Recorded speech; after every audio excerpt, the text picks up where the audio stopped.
Can you see me? We are live. Not really. I see the outline of you, but gentlemen, we are live on July 4th with a Bears podcast. But for starters, I think Mr. Shorentino is going to go ahead and give a ooh. You mean Mr. Shorty? Is that Mike Glennon? The ghost of Mike Glennon? So I thought it'd be kind of cool if we, since I'm here at Coach B's lake house, and we're about to blow off fireworks. Well, why not just align them with the show? So, welcome everyone, BCP. Happy 4th of July. We're gonna kick you off with a live fireworks display, and then these gentlemen are gonna talk some Bears with you. And I'll see you guys next week. Bear down. Bear down. I'm hoping you guys can still hear me. I don't see why you wouldn't be able to, but I can. I've got Shorty on the full screen. Gentlemen, chat, how are we doing today? I know this is a very not impromptu. We're live at essentially the same time, back 35 minutes. But we weren't able to do an opener for you guys. So our new opener, at least for today, it's going to be a nice little fireworks show. But chat, how's everyone doing? Hope all is well. I hope. This has the potential to go south really fast, right? I really don't want that to be the case. I want this to be a beautiful fireworks display with no loss of fingers or anything like that. No burn houses and nothing like that. Oh, gosh, there's something in the back. Creighton Wilfong. Shorty lighting Roman candles out of the bum. PJ, how would you rate that if that's what happened? How would we rate that? Oh, that got to be bad.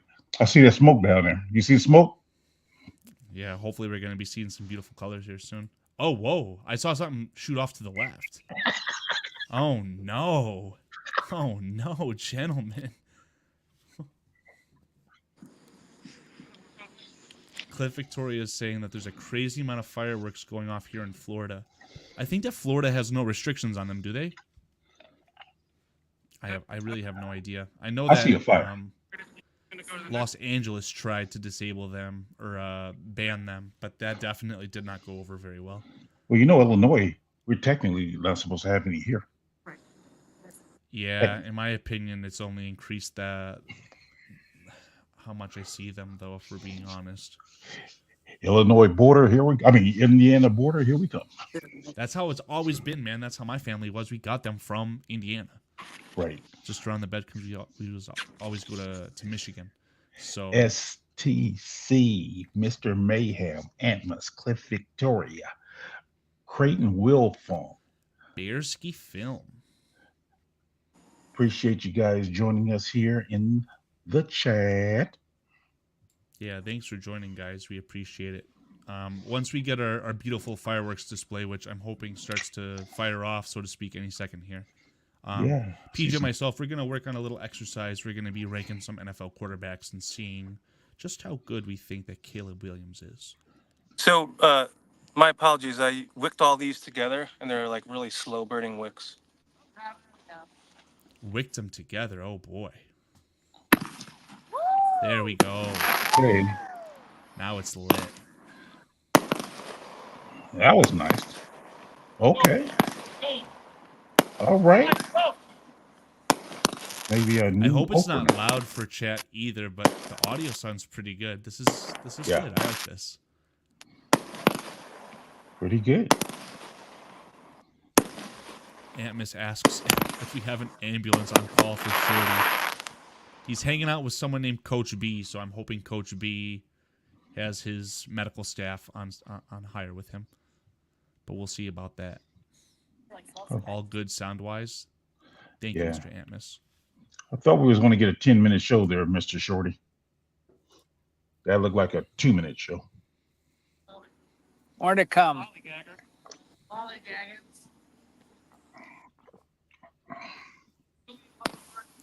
Some restrictions, but nobody cares. Such as are a lot of things, especially in the state of Illinois, Mr. Cliff Victoria. There we go. Okay. I see you. I think that's the noise that I associate with 4th of July the most. Is that, like, whining.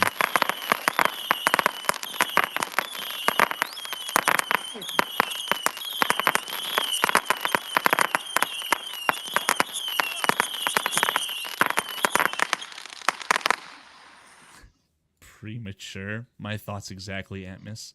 More to come. Okay.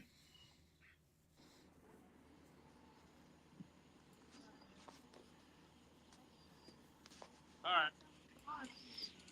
Mr. STC, happy 4th of July to you as well, and to everyone in chat. I gotta do better. These wicks are burning too slow. Well, light them up.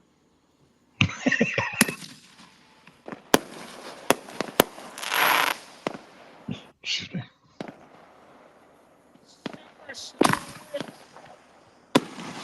Ooh, nice.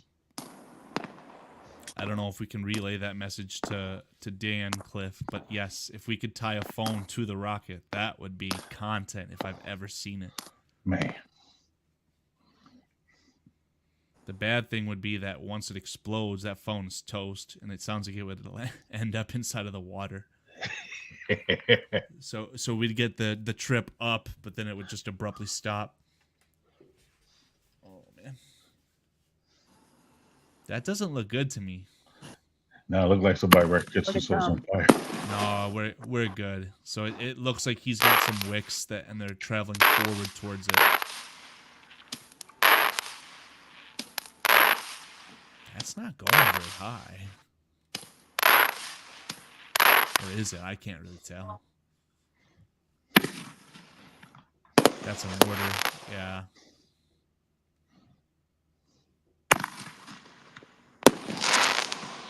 Jeez. Fantastic. Love the commentary we're getting as well. That's nice.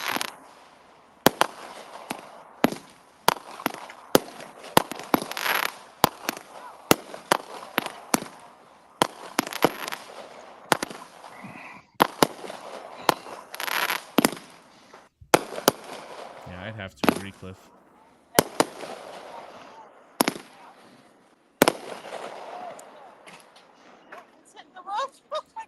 Whoops.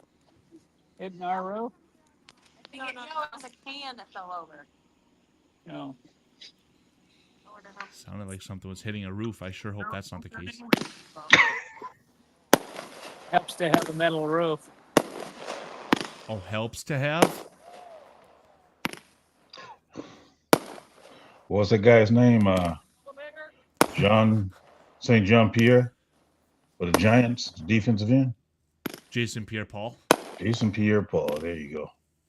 That's right. That's exactly word for word what I texted Shorty. I said, please don't lose any fingers. No Jason Pierre-Paul. Man.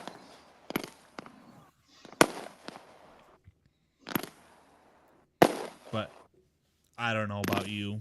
I've seen some videos in the city of Chicago where you've got Roman candles, bottle rockets, whatever you have, and they're shooting them at each other. Ooh. That's when you have problems. Jeez. Things like this, if you've got the wicks and everything set up and there's a little bit of a plan to it, it's obviously much more safe. But sound like because Jason Pierre-Paul, any NFL defensive lineman, their hands are thick. Yes.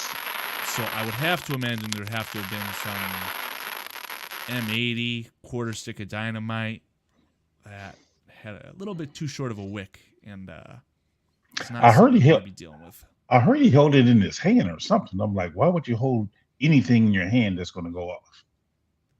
Correct. Like I would be too scared to hold a bottle rocket and let it come out of my hand, but I don't know about that, man. STC asks, where is Foster? That might be the $1 million question, gentlemen. 'Cause I do not know. Foster got some stuff going on. Yeah, he simply told us that he was unavailable for today, but we all know how busy he is.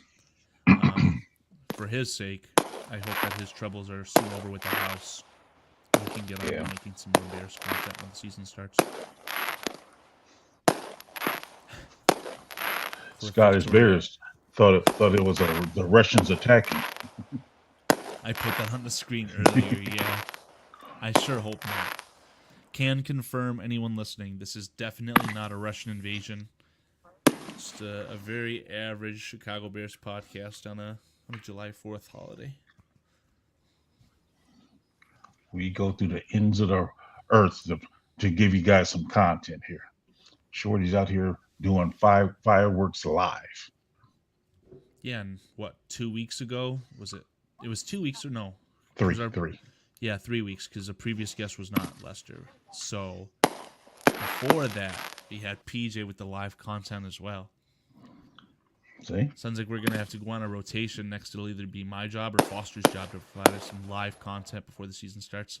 I'm trying to tell you. Stephen C. Coplin. I haven't seen that name in this chat before. Welcome in. And from Twitter, nonetheless, as well. Welcome Yes.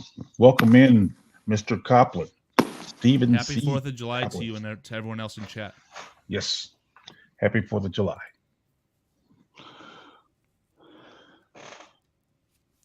So Cliff has a comment here, PJ. We can get into this towards the end of the episode if you want, or whenever.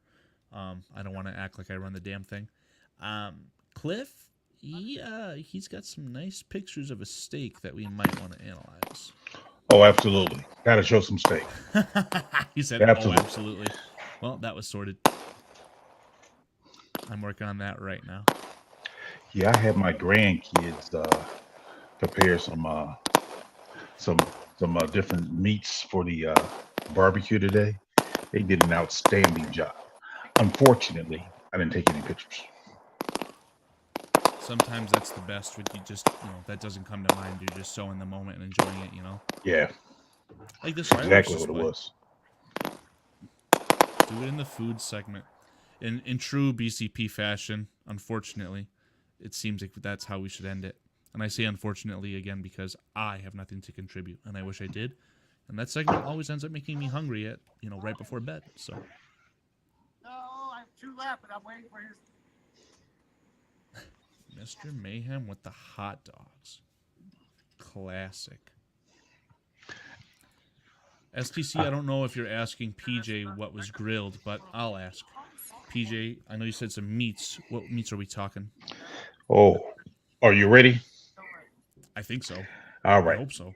Started off with some brats, Okay. some applewood brats, and then some regular brats. Then we had Applewood brats. Is that just like applewood smoked, not bacon, but brats? Yeah, it was applewood smoked brats, flavored brats, and then you barbecue them, of course. And then we had some sweet brats. Then we had some regular brats. Then we had some hot dogs. Then we had some hamburgers. Then we had some pork chops. We had some chicken breasts and chicken thighs. Was We this had- like an all-day event, or is that literally just how many people you had over? I have a huge family. I'm not done yet, though. Then we had some what did I leave off?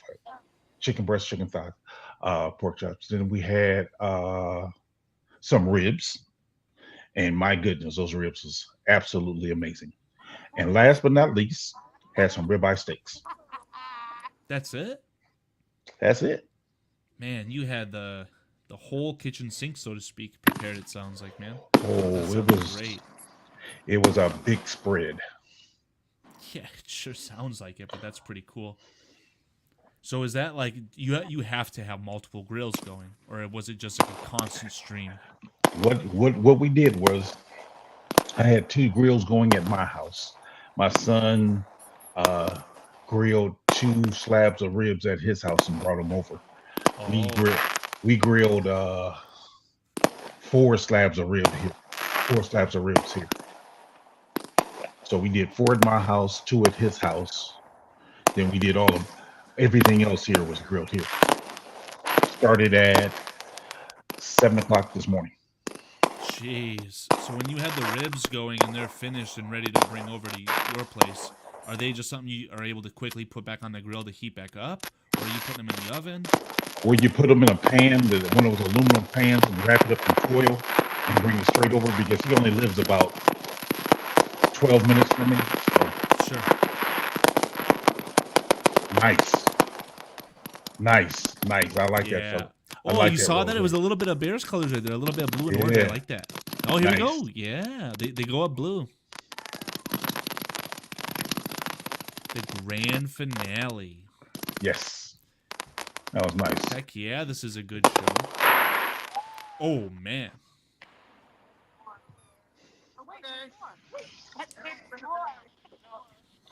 Illinois Jones, did you want some of the? Did you want me to bring you a plate there, Illinois Jones? He answered your question as you're asking it. He asks, where was his invite? I know you got a big family. I hope you got room for one more, it sounds like. Hey, plenty. It's not even the weekend, so Illinois Jones, maybe you guys can link this weekend. This weekend, I'm gonna be hanging out with my peeps. I got another birthday coming up. Told you, June and July is filled with birthdays. Oh my God. I'm going to say this before Dan gets a whiff of this. Scottish Bear asks if the ribeye was the T formation. I almost bought some T-bones too. Oh, I just got a regular T-bone. I mean ribeyes though. I'm pretty sure this is something that Cliff, or a picture that Cliff sent over to Dan, was of a T-bone. Gentlemen, I hope you enjoyed the show. Have a great night. Hey, Shorty. Take it Yeah. easy, Shorty. Hey, man, that was a good show, man. I like that finale you did there, man. Thank you.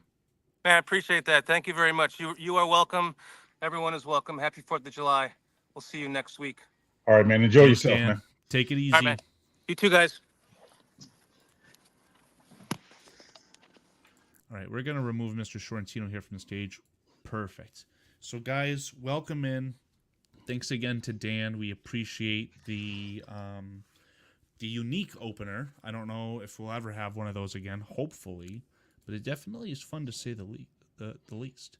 Cliff saying that he cooked his steak over a wood fire. I don't know, man. I don't know if that's something that I'll ever do in my lifetime.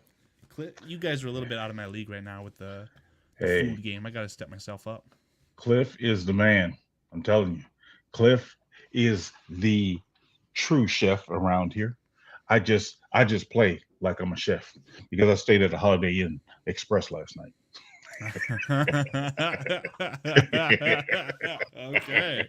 Okay. Sounds like we need to employ Cliff as the certified BCP chef or something. I'm telling you. We'll get together. He is the man. I think I'm going to have to agree with that statement. So, gentlemen, welcome in, as I've said, for the 100th time at this point. PJ, anything you'd like to start us off with, or are we ready to try and get these quarterbacks ranked? Well, if you guys in the chat don't mind sharing with us what you guys actually cooked for the 4th, we'll go ahead and give you guys a shout out. Guys from Twitter, please join in. I see we have 67 in the chat.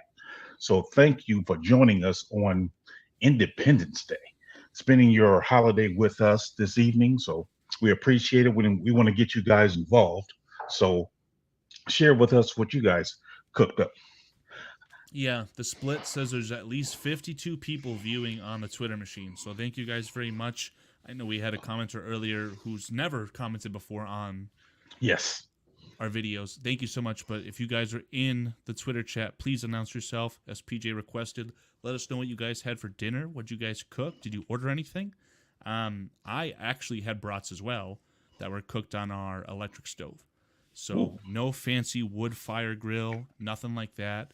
They Charcoal still came out fantastic for the record. Yes, we had we did it on a charcoal grill, and man, I'm telling you. So I have a very linear understanding of grilling, and I didn't know that this was frowned upon. But PJ, does your family or does yourself, do you guys use lighter fluid? Yes, we do. I know some people don't, but yes, we do. I got a whiff today that it's not only like frowned upon, people call it like toxic, like you're like killing yourself. It's weird to me that that's something that's like thought of. I thought that lighter fluid was the standard. But you know what the kicker is for me though? I just learned this 2 years ago. My son taught me this actually. He said what you do when you put the lighter fluid on the charcoal, you take your seasoning and season your charcoal. Wow. Okay. Yes. Well, I personally just plain old charcoal. I like the taste of how the food comes out with charcoal. People like propane because they dislike the charcoal taste. I just straight up like it, but seasoning it probably takes it to another level. Yes. Yeah, because seasoning it, you get that, because you know how you got that charcoal kind of that lighter fluid, you can kind of taste that. That's why by seasoning it, you remove that. So that's why he does that. Interesting. I Well, the see. strategy, the video that I saw that pointed out that lighter fluid, it was the comment section, of course, they're always going to be negative, but they pointed out that lighter fluid was bad because the video that I saw, someone had a chimney stack. I think that's the term for it. And what they did was they put two, I think they're called tumbleweeds, and they put those, it's just like, what is the word that I'm looking for? Kindling. They put that at the bottom, layer the top of the rest of the chimney with charcoal, and then they light it from the bottom, the tumbleweed, and it just gets everything. Oh, And then wow. once you have that, you either, there's a latch that'll come out from the bottom that you drop it into your grill, or you just dump it out and spread it evenly, which that seems a lot more dangerous and a lot more effort. My dad would just take the charcoal, I don't know if they're called pellets or what they're called, but he had a very specific amount that he would use, put them up in like a pyramid, douse that with lighter fluid, and then light it. And then once he lets it go and they're white hot, then he starts going. Yeah, that's actually how my father did it. But like I said, a couple of years ago, my son taught me the method of putting the seasoning on the charcoal. I I might was have like, to have my dad try that because I'm very interested. I know yeah, my dad's pretty picky. He definitely is not a fish and spaghetti guy, not heavily seasoning his food, in my opinion, but that's something that I'd like to get to. we Let's did not address have chat. fish nor spaghetti today. I just want to put that out there. Did not have that. Had to disclaimer that. Yeah. Let's get to chat real quick. PJ had asked what you guys had for dinner. So Mr. Mayhem, well, let's start with Mr. Sorrentino. He said hot dogs, just like the rest of us. It sounds like everyone had a version of hot dogs today. Mr. Mayhem also had hot dogs because he doesn't have a barbecue. That's sad, but I also don't have a barbecue, so don't feel left out. Aunt Miss, I don't know if you're being facetious or not. He had spaghetti with meat sauce. Very, very classic. I want to read what Cliff has to say now. I thought there were more people who hadn't mentioned what they had for their meals, but that's okay. Let's quickly point out Mr. Cliff Victoria. No lighter fluid. You make sure to completely burn it off if you use it. Okay, well that makes sense because I swear to God my dad would let his charcoal burn for 30, 45 minutes before he'd do anything. Okay. And then Cliff Victoria is saying a charcoal chimney works just as well as lighter fluid and has no fluid aftertaste. I don't know what it tastes without the lighter after fluid taste, but I don't feel like I've ever had that. Someone who's more of a veteran at grilling and cooking, maybe you have a more, I can't think of in-depth palate, I think is what I'm trying to say. I think that I'm gonna. I know Father's Day just passed. That seems like a very good Christmas gift. So maybe I'll see if he's interested in that. What, the ones with the pellets? No, the Oh. charcoal chimney. So it's Oh. essentially just like a vase. It honestly looked like a vase to me with a handle, but it's made out of aluminum or I don't know what it is. Okay. It's not tin foil, but some sort of metal. Okay. This is definitely something I'm not interested in. Tin foil is linked to dementia. No, thank you. Yeah, I think I've heard something like that as well. So yes. I would have to agree with Mr. Mayhem. Charcoal, absolutely 100% better than propane. I'm not messing I with don't no know if propane. I'm scared. My dad, he ended up getting a fifth wheel camper, and for simplicity, and I think it's even safer, he started using propane after years of not using it, and he says that it's fine. I don't know, man. I'm going to stick to charcoal because that's the taste that I like. Shout out Aunt Miss. Propane only if it's from Strickland. That's a good shout out in my opinion. Yeah, I'm scared of propane. I ain't gonna lie to you. Cliff, I'm embarrassed. Yes, it more than likely is a steel chimney, and the tube is concentrating the heat. Thank you. I don't know why my brain doesn't work when there's a camera pointed at me. So, a propane blowtorch that will shoot 10 inches if I crank it. Elon Musk also literally sold not a flamethrower, so that's also an option, right? I'm half joking. Yeah. You gotta just be careful with those propanes. I'm telling you. No, it's 10 feet, not 10 inches. It shoots 10 feet, not 10 inches. Oh, yeah. I mean, Yeah. I don't know. PJ, maybe you can answer why I had 10 inches on the mind. we're past the 15 minutes, so we can get a little bit hyphy, I guess. Guys, let's rank some quarterbacks real quick. As promised, I will get some Cliff Victoria food pictures on the screen. PJ, if you've got any pictures you want to show off, it sounds like the perfect way to end the stream. I'm already getting hungry, and I just finished my dinner 45 minutes ago. But let me see if we can go ahead and rank some quarterbacks here just to pass the time here. So just like last week, we are going to be in the driver's seat as far as choosing where we think the quarterbacks belong. I think it might be smart to go by divisions. And as you can see, if I scroll down, I don't know every single quarterback by face here. Like, I don't know who this quarterback is. I think that's Trask. I don't know. And it also sucks because these player images are using jerseys for, because there was a huge quarterback carousel in the offseason, right? A lot of these guys, they're not on this team anymore. Right. Yes, Cliff, very noble of you.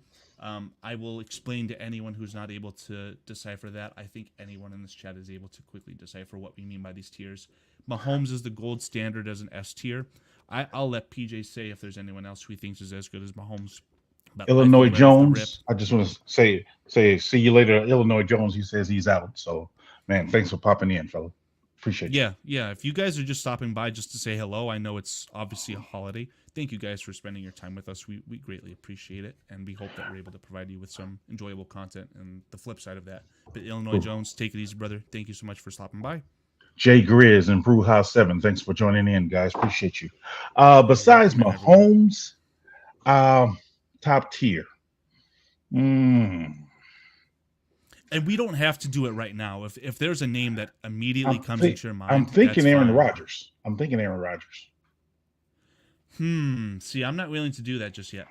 Okay. I guess we can cross that bridge, but saying that Aaron Rodgers right now is the exact same level as Mahomes, who literally just dragged his poor offense to a Super Bowl victory, I'm just simply not sure about that. I think Aaron Rodgers every day of the week is the boogeyman. He's an A-tier quarterback. But maybe we'll let chat come up with some opinions on that right now while we delve into this.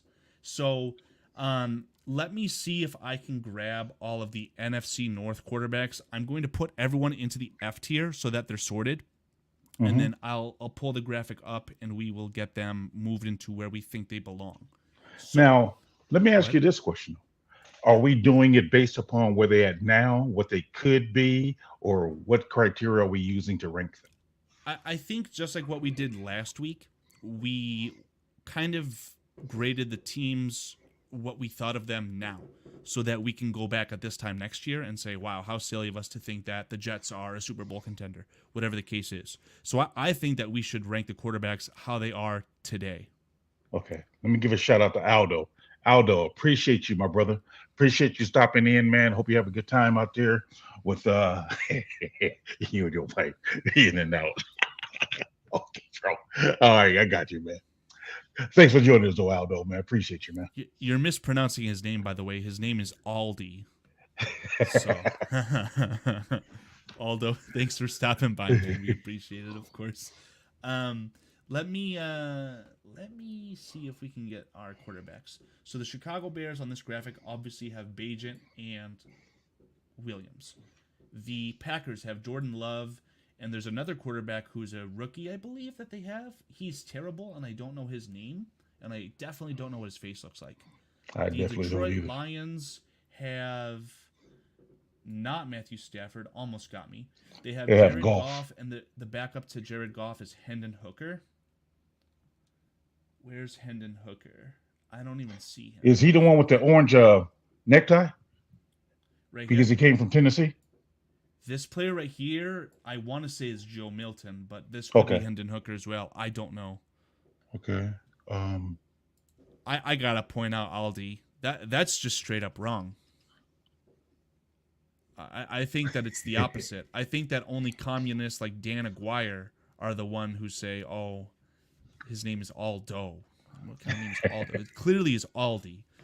If you want to modify your account, I can guide you through doing that. But Hendon Hooker is the one in makeup. I don't want to waste too much time trying to sort this out. We're gonna have some stragglers, and that's okay. JJ Yeah. McCarthy, another S tier quarterback. He is the Vikings quarterback along with Sam Darnold. So Yes. let's roll with this. Okay. Let's leave the Bears for last, just so we have a little bit of a foothold. So PJ, I want to let you kind of take off and say whatever you want to say, and I can throw in my 2 cents afterwards. Where do you rank the NFC North quarterbacks as a whole? As a whole, Sorry, overall, where would you rank them? So start wherever you'd like. I can put whatever player you want in any tier. Just tell me what to do. well, let's start with the one who won the division, being golf. I would say golf has to be probably about between a B and a C. So I would probably lean more towards a B, I like simply it. because, I mean, he got him to the championship game, so that carries weight for me. Yeah, I would have to agree. He got paid like an A tier or even an S tier quarterback, right? He's Yeah. got 50 big ones coming in each and every year. Do I think that Jared Goff is the reason that the Lions almost went to a Super Bowl? No. I think No. that roster as a whole is great. I think that their coaching is fantastic. I think that B is a very good spot for Jared Goff. Right. And when we talk the Packers, do we think that their quarterback Jordan Love is any better than Jared Goff, or on the same level, or even worse? I think he's a tier below him. So I would say he's probably averaged. You I would think say that Jordan Love is a tier below Jared golf. Goff? Yes, simply because only 1 year, and I mean he had his struggles at time. I think he definitely has a potential of being a B, but right now I'm putting him at a C. See, this is where it's going to get a little awkward because I too agree that Jordan Love today is probably a tier below Goff, Right. but I would not consider Jordan Love a C tier quarterback. How So do you we still feel putting him about as a B? this? How do we feel about this? I know we can go back in and make changes afterwards. I'm okay with Jared Goff as an A tier quarterback, but we can nitpick who's better or worse in the tier two. We'll keep it consistent. Anyone to the left is better than anyone to the right. Right. So let's do this. I think that this is a good starting point, and again, we can modify as needed. Let's go to the Vikings. They obviously have an unknown rookie with JJ McCarthy, and they have Sam Darnold, who was a very high draft pick from the Jets. Didn't work out. The Panthers traded a second-round pick for him. He didn't work out. And now he's got a lot of experience from the Shanahan coaching system and coach in general after spending a year on the bench for the 49ers. So where do you see McCarthy and Darnold? I actually have Darnold above McCarthy, but still in Okay. the C range. Both C? Yeah. I actually Okay. like Darnold. I like Darnold. I think Darnold has a possibility of being a really good quarterback. Okay. I am not opposed to that whatsoever. Again, we don't have to spend too much time. There's only one team left in the NFC North, the Bears. We can start with Bajent. Do we think that Bajent is better than JJ McCarthy or Sam Darnold? I'm going to go out on a limb and say no. No. I think Okay. it's safe to say he's a D right now. Okay. I mean, especially, I mean, his arm strength may have gotten better, but we don't His know that physical for sure. strength sure looks like it, right? Yes. Well, there's only one spot left, or one player left in this so far. I'm sure there's stragglers. But Caleb Williams, I think, is clearly better than McCarthy and Darnold. But I don't know if he's clearly better than Love. I don't know if he's already an A-tier quarterback. We've never seen him throw an NFL pass. I'm going to plop him into the B tier, worse than Jordan Love, because I think he's that good. PJ, are you going to talk me off the ledge and have any rebuttal to that? I'm going to have to bring you back to the C category simply because we don't know who he is, and I don't feel comfortable ranking a rookie quarterback above a C. You have to show me something. And don't get me, like I said before, for those of you who missed that episode, I think and believe Caleb was absolutely the best quarterback in the draft. Let me be clear there. But having said that, I still don't feel comfortable putting any rookie quarterback above a C until we see him. You know, I think I'm okay with that. Um, I I think he walks into the NFL better than Sam Darnold. I'm not going to let you talk me out of that. No, I But agree with you there. I would put him I'm under very Sam okay Darnold. with putting him at a C. Again, we haven't seen him throw an NFL pass. Right. If we do this ranking again in 2 months, when we've seen a month of him throwing the quarterback, the football in the NFL rather, he could be into a B tier immediately. Oh There yeah, was I someone in think the it, comments who mentioned something regarding this. STC feels that Goff should be tied with Love in the C category. I agree. I agree. But in front of The, him, so we want them on the same tier. yes, both in the tier C. I'm in tier B, but just yeah, he's in front of me. Yeah, so I think maybe STC is saying the C tier is in like the third best. Um, I don't know if we should give too much context to the tiers.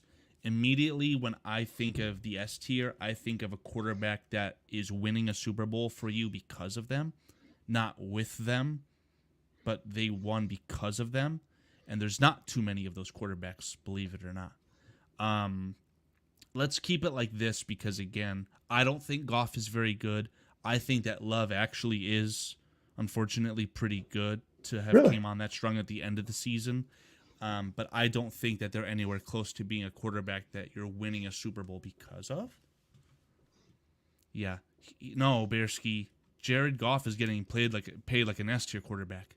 Anyone who's making $50 million a year in the NFL right now is considered a legend, an icon. Man. And Jared Goff is nowhere close to that. So Man. I like this. I like the start. I think that Jared Goff is a B tier quarterback. Better than Jordan Love is fine.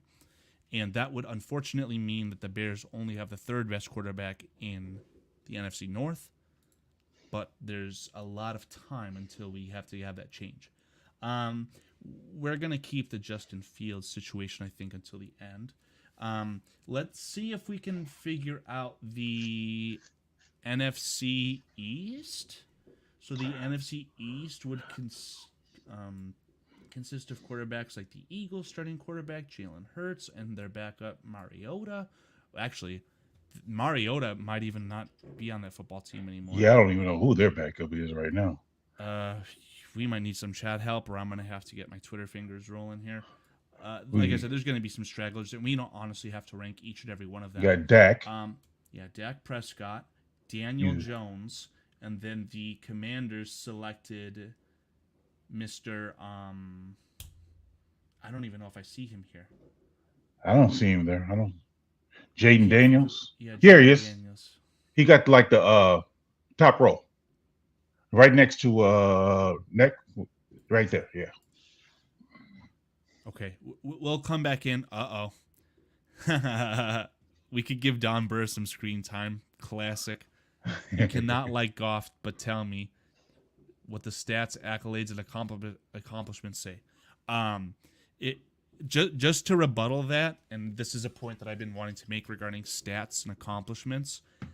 Did you know, Don Burr, that the legendary eventual Hall of Fame quarterback Aaron Rodgers and a little old man named Rex Grossman, they both have the same number of NFC Championship wins.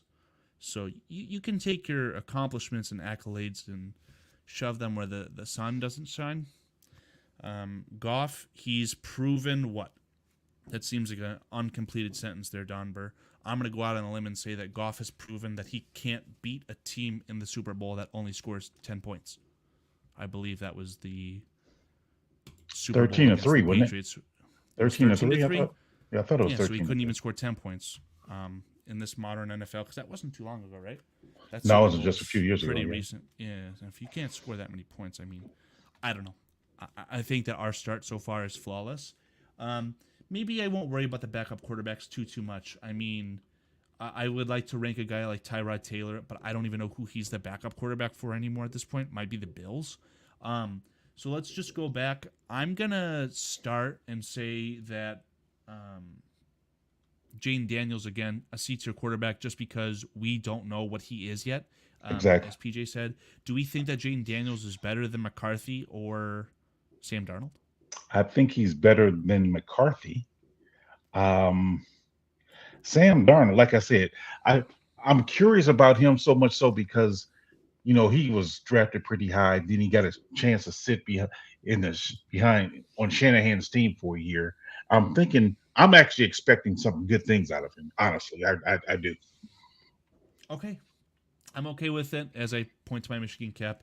Him being better than McCarthy, I'll let you have it. Let's go back over here now to let's go Daniel Jones.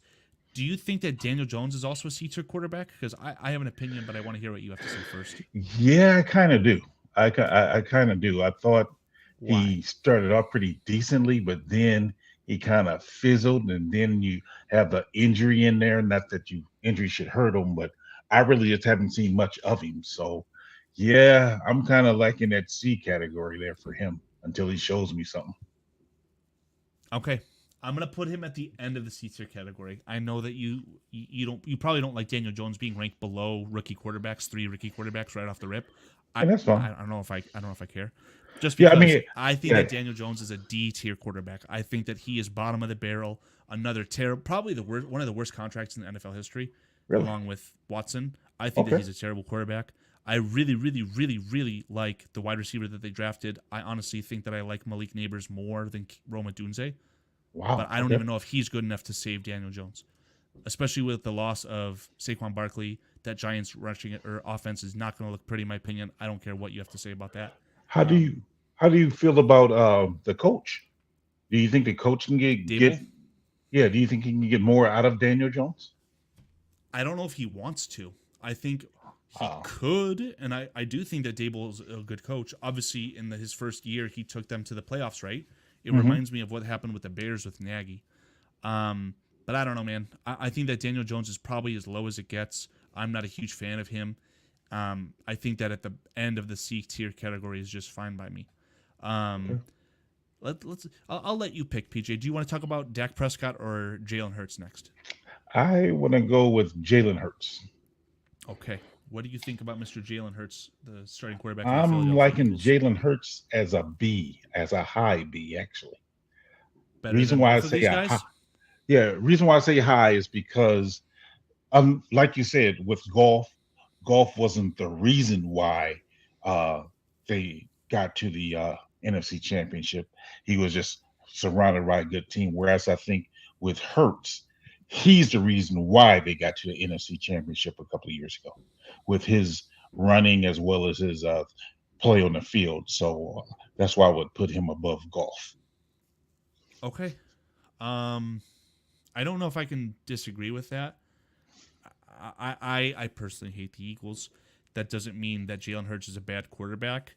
I think that the numbers when you look at Jalen Hurts' touchdowns are a direct correlation with how good the Eagles' offensive line is. There's so many tush push, Oh brotherly yeah, shoves that resulted in touchdowns, and that really inflates his stats. yeah, Um, and he also has a very good wide receiver core. He yes, got Jalen Brown. He has Devontae Smith, who are very excellent wide receivers. So you would expect a player surrounded with that talent would be very high up there. And the Eagles also have a great defense. They obviously regressed last year, and that's why they got bounced out of the playoffs pretty bad by the Bucks. As far as ranking the quarterback, I don't see anything wrong with this. Not that yeah. I think that Jalen Hurts is a very good quarterback, but I think that he's just simply better than the other two quarterbacks. That leaves Dak Prescott out of the NFC East. Oh, I Um, will say this to Bearsky. Bearsky say that you know he's Hertz is surrounded with talent around him, and I agree this with is that. my I mean, exact point, PJ. yeah, I'm not disagreeing with that. I just think that watching his overall numbers again, it seemed like he was able to still get something out of his players, whereas certain things like that game against the Bears for golf seemed like he just lucked up and got that win. It's like he was he's like, oh, we can actually win this game because they didn't try to score a touchdown. So yeah, we can actually try. So I don't view him as that guy that can put a team on his back. Whereas I think Hurts has the ability to. I mean, between his legs as well as his arm, he has the ability to more so than golf. Yeah, I'll make a joke here. I think that Jalen Hurts, as far as his squatting ability, physically could allow a player or two on his back. But as far as carrying his football team with his arm, I think that it's more of what the Eagles are doing for him as opposed to how good Jalen Hurts is. They have a system down and they're winning football games, and they just went to a Super Bowl very recently for a reason. I think as far as our rankings right now, I like where Jalen Hurts is. Let's talk Dak Prescott to get the ball rolling again. I don't know. With everything I just said about Jalen Hurts, I think that Dak Prescott is better than Jalen Hurts. I don't know if you agree with me or what you have to say about that. I actually disagree. I Okay. think he's a A, not just a B. I think he's an A. I think he falls. I understand what you're saying. So Yeah. he's not only better, he's a tier better. Yes. Fine by me. Yes. That's fine by me. I think that Dak Prescott actually is helping that Cowboys offense a lot more than you think. They didn't have the most dynamic rushing attack last year. I know we had a fantasy football conversation off screen. Tony Right. Pollard was not very impactful for that football team last year. True. They obviously have gone back to the well, and I think they have Zeke Elliott back. And that offense looked a lot better when Zeke and Pollard were on their A game. But as far as the other weapons, CeeDee Lamb is incredible. He's a great wide receiver. He could be an S tier wide receiver in a graphic if we were doing wide receivers. But other than that, he doesn't have too much. I think their offensive line is sneaky great. What I mean by that is that they're obviously good. Could be considered as good rate as the Eagles. But other than that, they don't have the best playmakers. They obviously had a very opportunistic defense last year too, so that's why the Cowboys won so many games. And it was very awkward to see them lose the way they did against the Packers at home in the playoffs. But all that said, I think that Prescott's a great quarterback. If I'm not mistaken, I think he's consistently been one of the top-ranked passers, if I'm not mistaken, as far as yardage and what have you. I think he's been consistently tops. So, I don't see how we can truly argue against him being other than that. I mean, because it's not like a one-off year. It's been pretty consistent. And by the way, 153 in the chat. Appreciate you guys. Thank you for joining us. Yeah. It's a weird split. We've only got 12 on YouTube, and it says 140 on Twitter. So again, I will beg anyone on the Twitter machine, announce yourselves. We'd love to see the X icon in our chat. We like to have the cross-platform interaction. Appreciate everyone watching and hearing our voices. But if you guys are on Twitter, definitely let us know. Say what's up. Scottish, I'm going to ask if you're referring to me speaking on Prescott. I will say there's a very obvious reason why Prescott is not in yes tier, because he can't win a playoff game. But sometimes what you need in this NFL is to get into the playoffs, and that's it. And once you're in the playoffs, you go from there. The Cowboys roster probably is not good enough to win a Super Bowl, but I think that their quarterback is elevating the roster on like a Jalen Hurts and is allowing the team to get into the playoffs. The Bears didn't get into the playoffs last year. He's not a C-tier quarterback like a Caleb Williams. And I'm not going to talk about Justin Fields just yet. We're going to wait to the end because I don't want PJ to boil over. But I think That'd be a short show. I think that we are on track. I think that Prescott as an A-tier quarterback above Hurts, Goff, Love. I like it. PJ, if you don't like it, or if you like it as well and have no issues with this, I think we're ready to move on. Ready to move on? I love the interaction in the chat. Thank you guys. What's up, Plank? Mr. Plank, welcome in. Thank you guys again for spending some time with us on 4th of July. We appreciate each and every one of you, including Don Burr, who I'm not reading a single thing from in chat, by the way. I love to see that blue hat fly by, everyone barking at him. Be civil to each other, obviously, please. John, welcome, John. Dak and Lamar have the same playoff wins.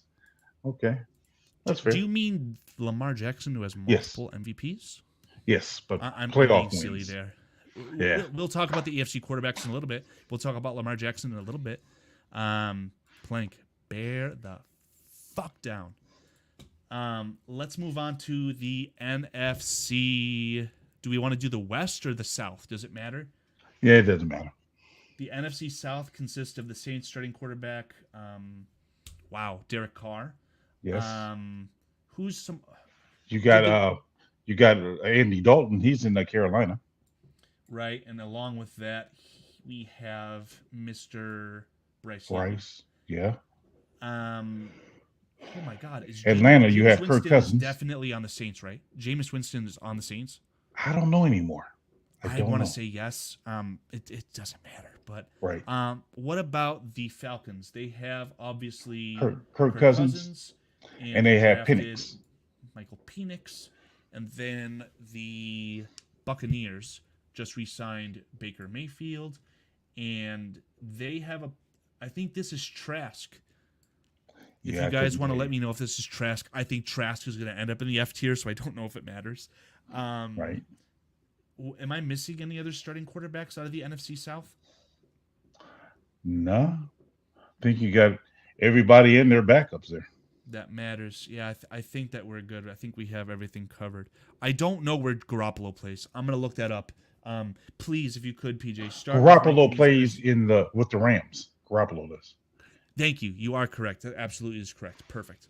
Okay, so assuming that we have all the NFC South quarterbacks, where would you like to start, PJ?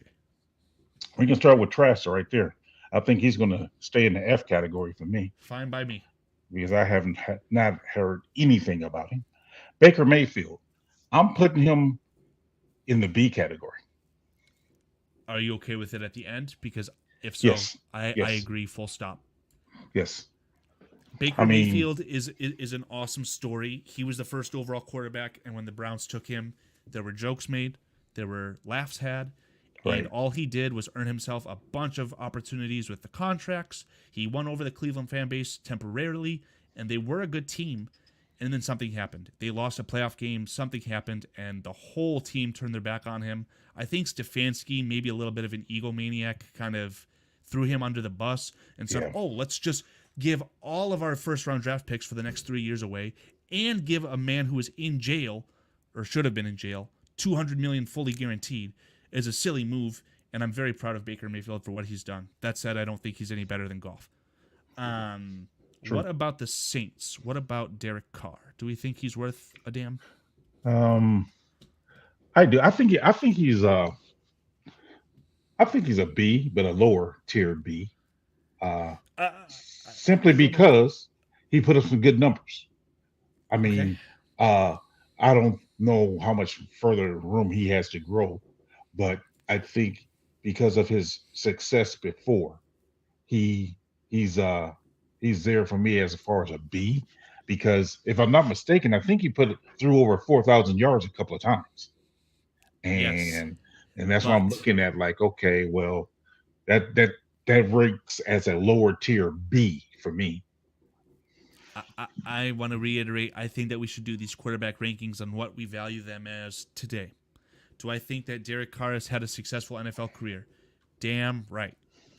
I am not willing to put Derek Carr better than Caleb Williams without seeing Caleb Williams throw a ball. Really? I don't think that Derek Carr is any better. I think that having him as the best quarterback outside of Caleb Williams in the C tier is fine by me for right now. But the Saints, they were a team that actually should have I'm sure that the Saints were favored a little bit to win their division last year, and I don't think they did very well. He's got weapons. He's got Chris Olave, Michael Thomas, who knows if he's even healthy today. Right. But I don't think that Derek Carr has done much to elevate his team, and I'm not willing to say Derek Carr is as good as Baker Mayfield. So I think that having him there is fine by me. I would disagree, but I want to let you have this one. I mean, I just think given that he's proven and given I don't know how much talent he has down in New Orleans to help him out, but I think he's a B quality, but C is cool.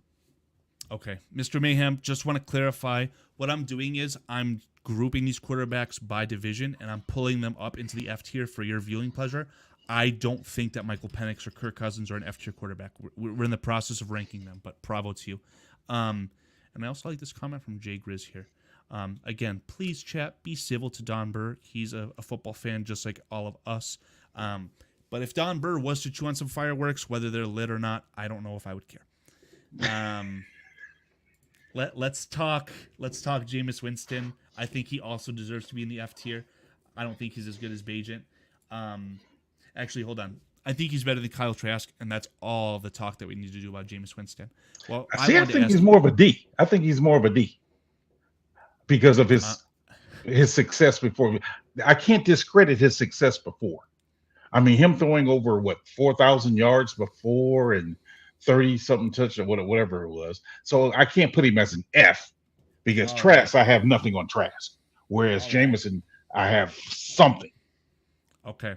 He literally was the first overall pick in his draft, and there was a point where I think he led the NFL in touchdowns very recently. Yeah. He also led the NFL in interceptions. Same year. Reminds me of a Rex Grossman. So right. I'll give you the D category for Jameis Winston. What I wanted to ask you is this. Let's say tomorrow, July 5th, 2024, PJ, the Bears are playing in the Super Bowl. Obviously, that would be, I don't even know what the word would be, but it would be terrible. There would be a lot of injuries because no one's in shape. But tomorrow, the Super Bowl is being played, and the Bears are playing whatever team. The Bears need a quarterback to win the Super Bowl tomorrow. Do you want Caleb Williams or Derek Carr? Tomorrow? Tomorrow. They have the exact same level of education on the offense. They fully grasp the offense, both quarterbacks, the exact same. That's a good question. That's why I think that there's no way you can have Derek Carr ahead of Caleb Williams. Because I do see your side of the coin. Caleb Williams has never thrown a football in the NFL. He's a C-tier quarterback for that, strictly. I agree. I think tomorrow I want Caleb Williams more than Derek Carr. Well, I think for me, because I give some weight to experience. I give some weight to that. I give the weight to some experience. So therefore, I don't know what I don't know in Caleb Williams. So I'm hoping that he's not a Kyler Murray or a Baker Mayfield reincarnated from the same system. But history tells me in that system, those two players is what I have. Great college careers, so kind of NFL. So therefore, until I see different to break that trend, that's where I got him in that C category. Whereas Carr, I think Carr has shown that he can play pretty good at times. I think that Carr tapped out on that run with the Raiders where they were supposed to go further than they did, and I think they lost to the Patriots or something. And that's just the story of his career. For him to go into the NFL after his brother was one of the biggest busts in the NFL, I think it's his brother, super bust in the NFL. For Derek Carr to have the career that he's had, bravo. He is as successful as an NFL quarterback as you're going to get in this world. Again, tomorrow, July 5th, 2024, I want Caleb Williams to be the quarterback of the Bears to win a Super Bowl as opposed to Derek Carr. I think Mr. Shorentino is ready to join the stage here. Shorty, what say you? I'm not sure. Are you there? Oh, go ahead. Hold on. Yeah, we can hear you. Let me switch my camera. Hold on. It's like it's too dark here. But what were you just talking about? Derek Carr? We're ranking NFL quarterbacks. Yes. Okay, so I just wanted to pop in. I just wanted to pop in really quick to say I really appreciate you guys doing the show tonight. I'm sitting here at a fire. We're having a little fire tonight, and here we go. There we go. Nice. So I just want to say I appreciate you guys doing this tonight. This is pretty awesome of you guys to step up and do the show together. Pretty cool. And I wanted to say two things, or one thing. I was watching because it's perfect that you're doing the quarterback thing tonight. There was something on the TV today, and they were going on at length talking about Daniel Jones. I turned to my buddy, Coach B here, and I said, Daniel Jones should be bagging fucking groceries right now. Only in a gas station, not a grocery store. You're like, gas station. Yeah, I love in that. In a gas station, not a grocery store. That, Like that. Is Coach B the one who said that? No, I said that. Oh, well, if And he was like, either dude, way, that was- I want to give whoever said that a firm handshake because I Dude, strongly that guy, agree. no, it was him, dude. That was the funniest damn thing I've ever heard in my life. He just goes, he should be bagging groceries. At In a a gas station. not even a grocery Yeah. store. Like his adamant You know what? face was like, Jesus, this is hilarious. because the title at the bottom of the screen was, should they have kept Daniel Jones over Saquon Barkley? And it's like, well, yeah. And that's why I turned to him like, he should be bagging fucking groceries in a gas station. Dan, I'm not going to let PJ talk me out of this. I'm having Daniel Jones ranked on the Bears Country podcast as a worse quarterback than Tyson Bagent. Full stop. Thank you. I agree. I'm not changing it. He's not even a starter. Like, He's not a starter. he should be a third stringer on, the Buccaneers. Anyway, that's all I Danny wanted to say. DeVito. I also have Danny I DeVito like worse than Tyson DeVito. Bagent, Illinois? but Danny DeVito is better than Daniel Jones, according to the Dude, Bears Country DeVito- podcast. Yes, Danny DeVito. Yes, there you go. Mark it, put it down. Daniel Jones. It is. Not a fan. We've documented it. That's done. Yeah. Okay. Good. I'm glad I missed it, but just wanted to get my 2 cents in on that. And I'll give you my my final fire ghost story. Where did my letter go, or my flashlight go? My fire ring ghost story face before I bid adieu to you guys. Again, I want to thank all you guys in chat, you guys for doing this tonight.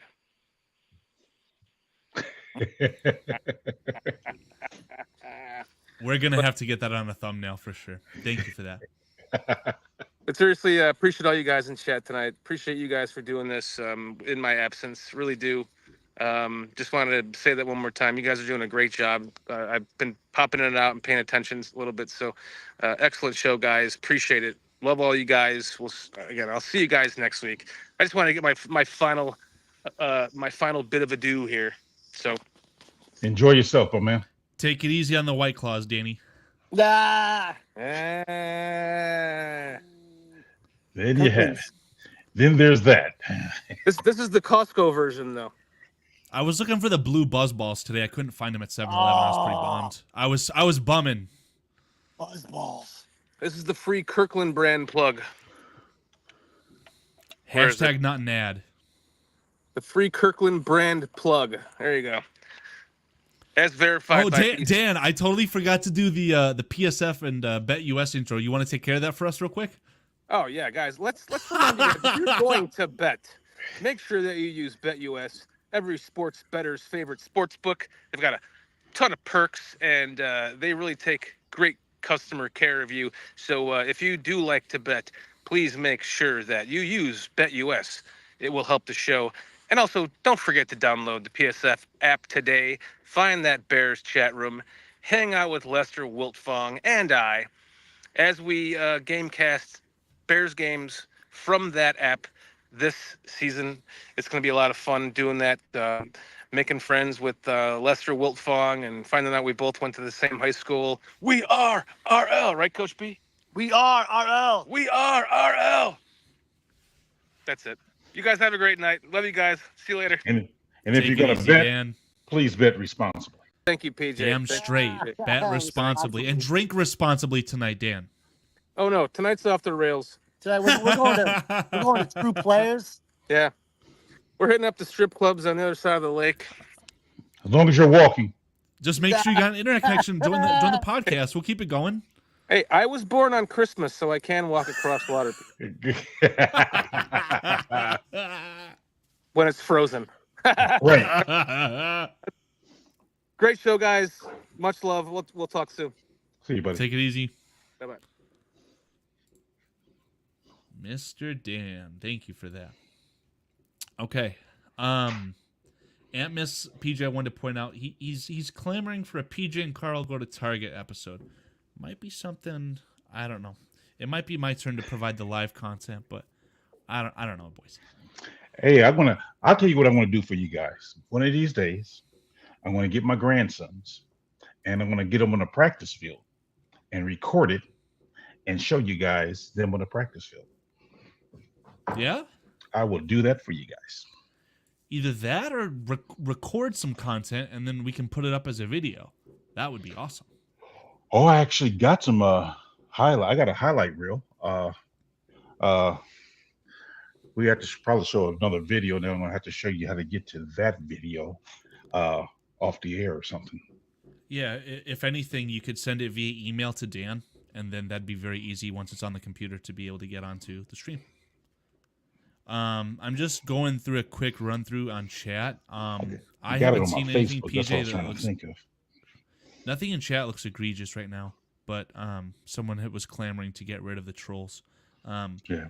I don't know. I wouldn't consider Don Burr's an obvious troll, but again, let's be civil to everyone in chat. We're all fans here. I don't know if we're having a little bit of an extra fun time here because it's 4th of July. Right. So far so good. Let's talk either Panthers or Falcons. What are you thinking, PJ? Let's go to Falcons. I want to go to Falcons. Okay. Do we want to start with Kirk Cousins or do we want to get Michael Penix put into the C category real quick? Penix Or the D category, I don't know. Penix C in front of McCarthy. Worse than Daniels? Yes. And that's truly how you feel, not just because that's where he was drafted? That's how I feel. I mean, I thought he was a better quarterback than McCarthy. I think, the only thing I'm concerned about is his 2 torn ACLs. Yeah. And he obviously had a very great wide receiver, Roma Dunze, who, in my opinion, boosted his status. Yes. I'm not going to fight tooth and nail. I know how good J.J. McCarthy is. I just don't feel like defending a Vikings quarterback right now. Penix, I think, is the worst quarterback of the two, but it's not really worth spending much breath on because we've got still a little ways to go. Just want to point out, I think it was one of the more terrible moves in recent memory from the Falcons. Obviously, after this year, if Kirk Cousins is not great, they can move on from him, and they have Penix waiting right there. But I'll have to get an official fact check on Michael Penix's age, because if you told me he was 25 years old, I'd believe you. Kirk Cousins. I think that Kirk Cousins is a good quarterback. I think he's in front of Baker. In front of Baker? Mm-hmm. I think that's very fair. As you can see, we have 3 NFC North quarterbacks last year in the B category. A very strong division for quarterbacks with Caleb Williams now, in my opinion. But Kirk Cousins, a very good player. I think that his money may not be deserved, but there's a reason behind it. I also agree. I think he's better than Baker, worse than Love. Do we want to get the Panthers out of the way very fast? Yes. Do you think that Bryce Young is very good? I think he's actually, yeah. I think I put him in a C, and right now I'm putting him in front of Caleb. I cannot do that. So you think he's obviously better than Derek Carr? Yes. Well, see, I think Derek Carr is ahead of Caleb right now too. Now my mind would change after the first game of the season if he showed really like, oh, so he does belong here. Okay, good, let's go. But for right now, yeah, that's where I'm at. Because I see what Bryce has done, and with the challenges he had there and no protection, he still did pretty decent. I mean, of course, he's still going to be in the C category for me, but I think he held up pretty well. Yeah. I wouldn't say this is a very hard choice. I think if I'm, again, in my scenario where I need to win a Super Bowl literally tomorrow on July 5th, I think I'd rather have Bryce Young than Sam Darnold. So I think that that's very fair. I know what you feel about Caleb Williams / Derek Carr. I think right here, I'm very okay with this.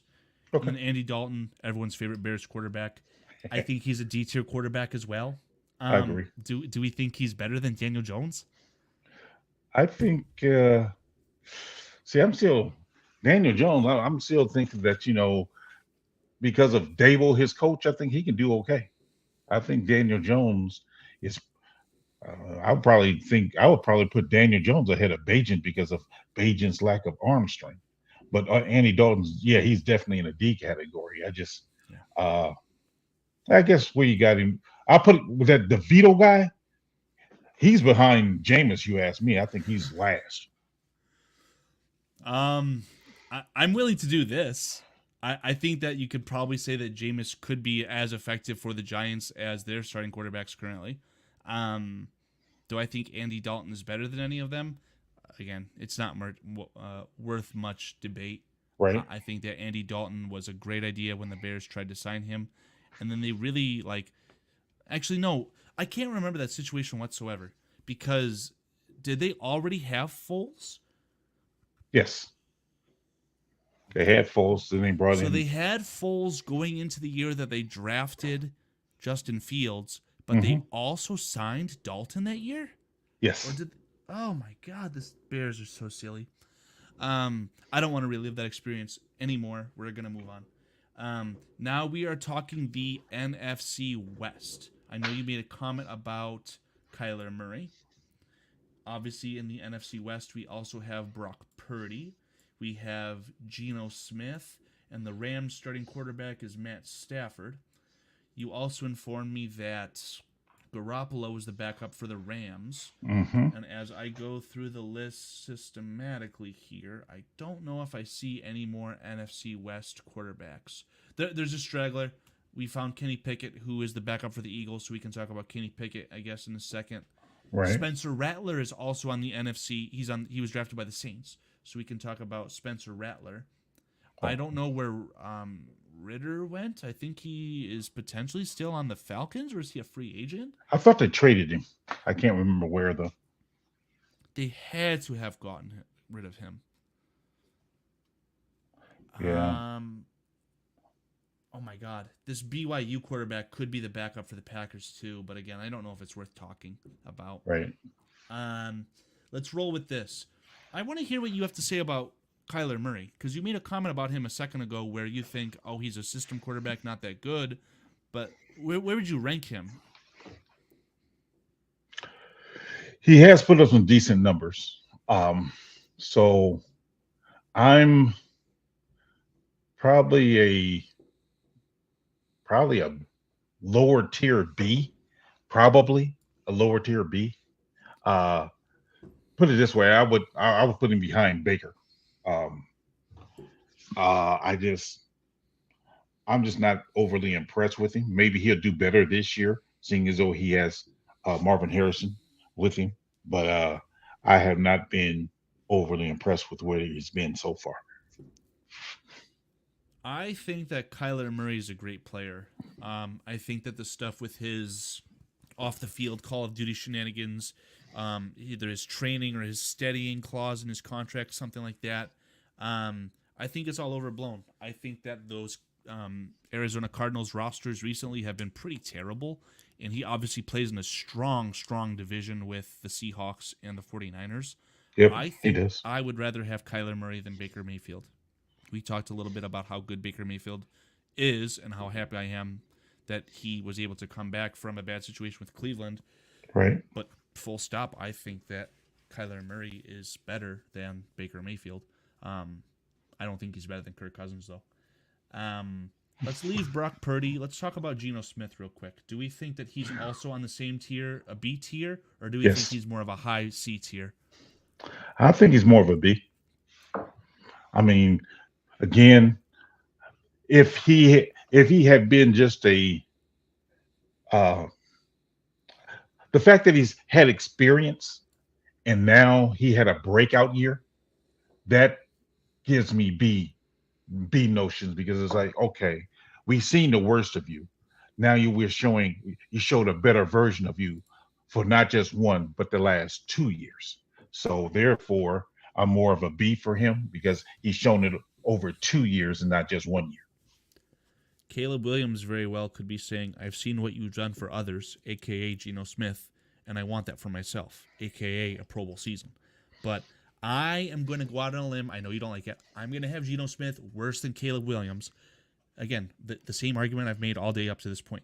Super Bowl tomorrow, I would rather have Caleb Williams than Geno Smith. Geno Smith was a bust. His career was classified as a bust. And then all he did was come into Seattle and learn behind Russell Wilson, who we'll have to talk about in a little bit here.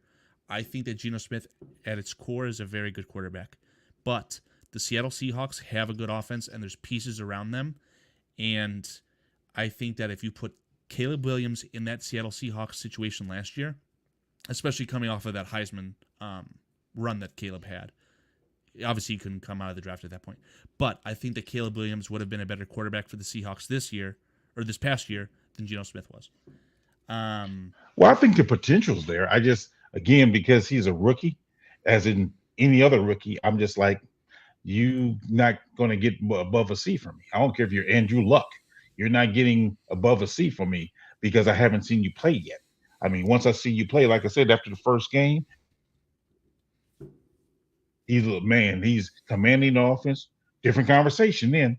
But right as it's saying today, because I've never seen him in the NFL, I can't put him above the C. That's why with Geno, he's shown me that he can play in big games. He's shown me that he can play in the NFL. He's shown me that he faced some adversity and came out on the other side. So he's a B for me. Okay. That's where I'm going to have to supersede you and just say that in a month, after a month of Caleb Williams throwing the football, we could have Caleb Williams as good as Dak Prescott. So True. that alone, I'm going to have Caleb Williams as the best quarterback in the C tier, unless there's a very strong argument against that. I already am kind of fringe about saying that Caleb Williams is worse than Baker Mayfield, but I'm going to leave it as is. I think that Geno Smith is a good quarterback, full stop. And the Rams starting quarterback, Matt Stafford, I won't have him any lower than a B tier. What say you about Matt Stafford? Oh, yeah, I think he's borderline A. Honestly, okay, so we're already talking about better than Mayfield and Williams. Oh, yeah. Murray. Oh, yeah. Better than Cousins. Yes. Better than Love. Yes. Better than Goff. Obviously. Yes. Is he better than Hurts? Yes. Okay. And I say all this because he's, like I said, he's won a Super Bowl, and he's always been a good quarterback. He just finally got a team that can actually help him out. So, like I said, I'll put him in an A tier. A coach. Yes. Let's not waste too much breath on Stafford. I just want to ask you, do you think that Super Bowl victory and his illustrious career is enough to have him in the Super Bowl? I'm sorry, the Hall of Fame? I think he needs another one. I do too. But I don't want to say this is a personal hope, but if Stafford is to go into the Hall of Fame, that video clip of him separating his shoulder on that Hail Mary or whatever was completed, or no, it was a failed Hail Mary that was an injury, and he took him to like the goal line because there's a penalty in the end zone, and he threw the winning touchdown or handed it off. I think it was against Cleveland. Yeah, that is a legendary fucking football clip, man. Yeah, I agree. I mean, that was impressive. I mean, showed grit in it. That's what I said. He's A for me. He's an A for me. Stafford? Yes. Stafford's an A. Better or worse than Dak Prescott? I would put him probably worse than Dak because Dak's been putting up consistent numbers, like I said, with the possibility of getting ahead of Dak this year. I mean, depending on what he does. But I like Dak's consistency over the last few years, whereas Stafford seemed like he had a down year last year and the year before. Seemed like he had a couple of bad down years, but still, he's a good quarterback. I can't wait. He's a good quarterback. If we're talking about quarterback tiers, there's no world where Stafford is not a tier above Goff. Right. I know earlier we talked about Goff being a C-tier quarterback. I really don't think that's the case. Right. But Stafford is a tier above Goff. So I like that ranking a lot. Yeah, the chat is saying that they like Jay Grizz as well as Cliff, both saying that they think he's better than Dak. Do you want me to put Stafford ahead of Prescott? Because I'm okay with that. Yeah, you can. You can. Okay. So up to this point, we're almost through the entire NFC, and we have Stafford as the best quarterback in the NFC. It's fine by me. Yeah. I don't like it, but it's fine by me. I would say it's easily to say that Dak and Stafford are the two best in the NFC. I think that's safe to say. Yeah, it's fine by me. And that said, the NFC is very, very weak as far as their quarterbacks overall compared to the AFC. But I think Stafford really elevated his status, obviously moving to a high-profile LA. Also, his coach is fantastic. I really, really like Sean McVay. So for that marriage, so to speak, to happen and for that to result in the Super Bowl. In hindsight, I really, really like it. I do want to point out quickly in chat, John and Don Burr have been going to war, so to speak, against the BCP faithful here. He said that Goff has had 6 seasons with over 3,800 yards and 4 seasons over 28 touchdowns. Bears fans would build a statue of Caleb with Goff's resume. Unfortunately, you're not wrong, but Right. you also have to consider that for a while, the Lions were a bad team, and this also is kind of a statement towards Stafford. But if you're losing football games often in a dome, you're going to get a lot of garbage time stats as well. Like I said, the rankings, this is what I agree with. I think that Goff is the 3rd, 4th best quarterback in the NFC. He's obviously getting paid like it. And Stafford, same thing. He's probably the best quarterback in the NFC. So you guys in chat, you Lions fans, you're not wrong. You've had some good quarterbacks. Yes. Stafford is a Super Bowl contender, John says. Absolutely. I agree. The Rams are a good team. I The agree. 49ers, unfortunately, are just better. And you don't even get to play a home game against the 49ers because the 49ers take over the Rams stadium. So, very, very funny stuff there. Again, chat, let's be civil. I know it's getting a little bit heated. Hopefully not too much alcohol charged conversation with it being 4th of July. And PJ, we're almost at 200 viewers with 175 of those currently being on Twitter. If you guys can hear our voice, please say hello from Twitter. We would love to hear from you guys. Hey, guys on Twitter, give us a shout out. Yes, please. All right, we're going to go AFC, and we're going to leave the Steelers. Are you the leaving all NFC these guys? North. You didn't finish guys in the F category to move them up. Oh, yeah, that's a good point here. Do we want to talk about Brock Purdy right now? Let's get the other guys out the way first. Okay, What's so that? the backup to the Rams, Stafford, is Garoppolo. I don't think Garoppolo deserves to be any higher than a C. I agree. I'm okay with putting him in the D category. I C think is that fine. he's definitely better. You think C is at the end of C is fine? Yeah, C is fine. Okay.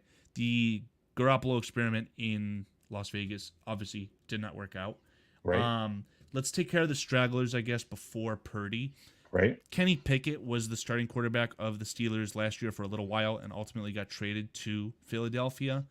I don't think he deserves to be any higher than a C category. I'm really leaning towards the D category for Kenny Pickett.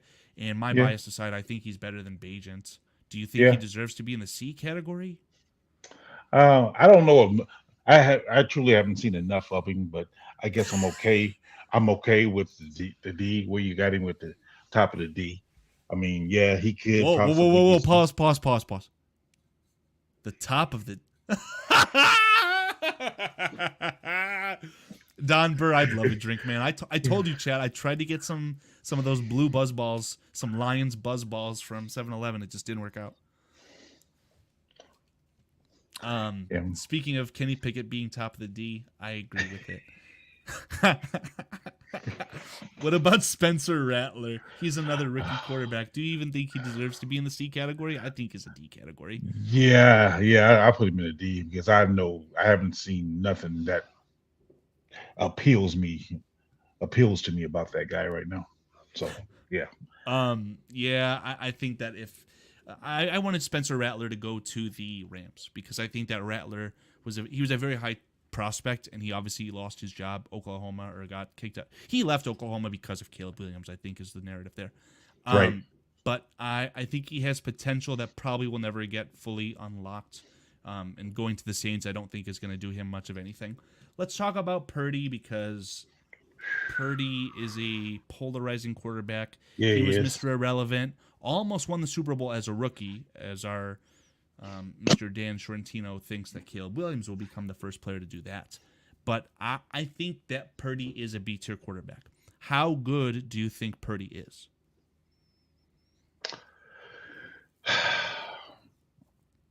For you Cam Newton haters, I kind of agree with what he said when he called Purdy a system quarterback. I think he's good at the system, but I don't know how good he is if he was to be placed in a different system. But before I go any further, go ahead and get to that super chat from Yes. Jay Grizz. Yeah, Jay Grizz. I will have to use the donation money here to find myself some buzzball. Jay Grizz writes, "There's a tip for the jar as a token of my appreciation. Wow, for you guys working on the fourth. Shots, shots, shots, shots." As Jay Grizz, truly appreciate you, brother. Thank you for the donation, man. Thanks very much. Appreciate you guys for joining us. All you guys in the chat, thank you for spending your holiday with us. Thank you. Yes, Jay Grizz, thank you. I can't think of the song that shots is from, but I wish I could play it on stream right now. But thank you very much to you, Jay Grizz. Cliff says it well. Purdy does fit with the Niners, man. He was a blank slate, Mr. Irrelevant rookie quarterback that was able to learn his offense and get molded by a great coach. I don't know if PJ is going to like this. I think that the 49ers to win the Super Bowl tomorrow would rather have Purdy than Mayfield. But I also think that they would rather have Kyler Murray. So I like the ranking here as a low-tier, B-tier quarterback. Okay. I'm not going to fight you on that. Okay. So I think now we have fully covered everyone in the NFC. To the best of our knowledge.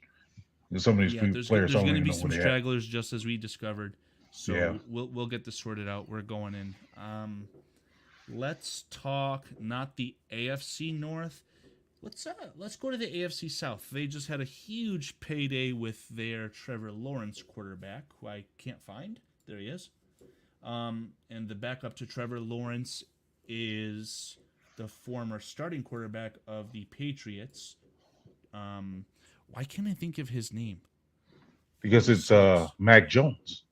Mac Jones. Mac Jones. Mac Jones. Thank you. Bailey Zappi is still with the Patriots. Actually, no, that's not the same division. I hate to give this screen time, but Will Levis was in the news for some off the field stuff. So Will Levis is the starting quarterback of the Titans. I don't know who their backup is. Backup is the guy from Liberty. One next to Lamar, if I'm not mistaken. He was from Liberty College. I forgot his name. This guy? Yeah. Unless that's the backup to Lamar. That's the backup to Lamar. That's Tyler Huntley. Well, there was a guy drafted in the second round, I believe, about 3 years ago, that Tennessee drafted. It was a black guy, black quarterback out of Liberty. I forgot his name. We're gonna get some stragglers, and we'll have to sort that out at the end. But that's gonna be kind of like grasping at straws, in my opinion. Okay. Scottish Bear did point out too, if Purdy was just a systematic quarterback, why did Trey Lance not work out? There's a bevy of reasons for that, but Trey Lance should be on this graphic. He's the backup to Dak. Actually, he's the third string quarterback. Who is the backup? What is his name? I forgot the guy's name. He's not very popular, but he played a couple of games. I forgot his name though. Jay Grizz is giving us super chats and Malik reminding Willis. us. Yes, that's who I was thinking of. Malik Willis is a backup to Will Levis. Do I see Malik Willis here? I don't see him on there. I don't either, and I don't know if it matters. Starting quarterback of the Houston Texans, of course, is C.J. Stroud. That'll be a fun one to talk about. I don't even know who his backup is. I have no idea. I hate how Tyrod Taylor is such a plausible backup for almost any NFL team. I immediately thought of Tyrod Taylor. But who's the last team in the division that we're missing? The Colts? Yes. Holy smokes. Who's the starting quarterback of the Colts? Richardson. Oh, thank you. I was thinking Gardner Minshew, but he is definitely not with them anymore. He was forced into action last year because of the injury. Let's just roll with these five quarterbacks. Okay. Let's start with the Jaguars. We can talk about Trevor Lawrence first. He is the highest paid player in the NFL, to my understanding, on an average basis. I don't think there's a player that's making more money than him per year, and I think the average is about $55 million. How good do we think that Trevor Lawrence actually is, though? I think he's a B. Where in a B, I don't know. I think he's a B, though. If I put him at the end of the B category, are you okay with that? Yes. I'm more than okay with that. It does pain me to say that Trevor Lawrence is better than Caleb Williams, but I'm not going to fight you on that because of your sentiment that we have not seen Caleb throw a football in the NFL. If you back up to Trevor Lawrence, Mac Jones is terrible, if you ask me. I wonder. I just wonder what caused him to have that 3,800. I mean, 3,800 yards as a rookie. I mean, that's why I'm like looking at him like, yeah, he played bad last year, but and the year before, but that rookie year he was 3,800 yards, and that tells me you got something to you. Gotta have something to you. And that's What? why he's not an F-tier quarterback. But the fact of the matter is that he was traded away for chips. He Well, I can't use probably that as a experienced the sophomore slump and couldn't rebound from that. Does he yeah. not care to improve his craft? Is he simply not talented enough? I don't know. But I just Different don't think offensive that Mac coordinator. Jones is very good. Yeah, that's true. Different offensive coordinator, sure. I mean, I think because that of this under is the answer. Scottish Bear saying that Belichick destroyed Mac Jones. under Josh McDaniels, he did well.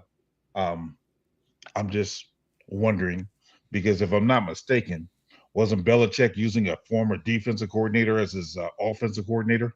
So I can't expect much out of a guy here. Yeah. I'm sorry. I can't blame the quarterback for that. Like, wait a minute. This guy coached defense. Now you got to coach an offense? No. Yeah. Just like when Bears had Mike Tice being our offensive coordinator? No. So yeah, I can't fault him for that. I mean, I'm not a fan of Mac Jones after he kicked what's his name in the nuts. Quan Brisker. Right. I'm not a fan of him for that, but I can't say that he necessarily is a D. Probably the lowest C there is, but man, I just can't say that because again, So you think that Mac Jones is not only better than Tyson Bagent, you think he's better than Kenny Pickett? Yeah, unfortunately, yeah. I'm gonna give that to you. I am not putting him in the C category. He is not on the same level as these unproven rookies or a Geno Smith. He is worse than that.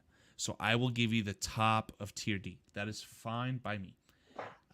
Do we want to talk about Will Levis, CJ Stroud, or Anthony Richardson next? Levis to me is a C. He's a C. How high on that C list, I couldn't tell you, but I see some potential there. So you think that Will Levis is better than Sam Darnold? Or Geno Smith? No, he's not better than Geno. Right now, I see potential. So, I don't know. I'm thinking do you like Will Levis being ranked above the unproven late first round pick quarterbacks, but worse than the known with Geno Smith, Derek Carr, and I would probably put Bryce him Young? between Bryce and Sam Darnold. So you think he's better than Darnold?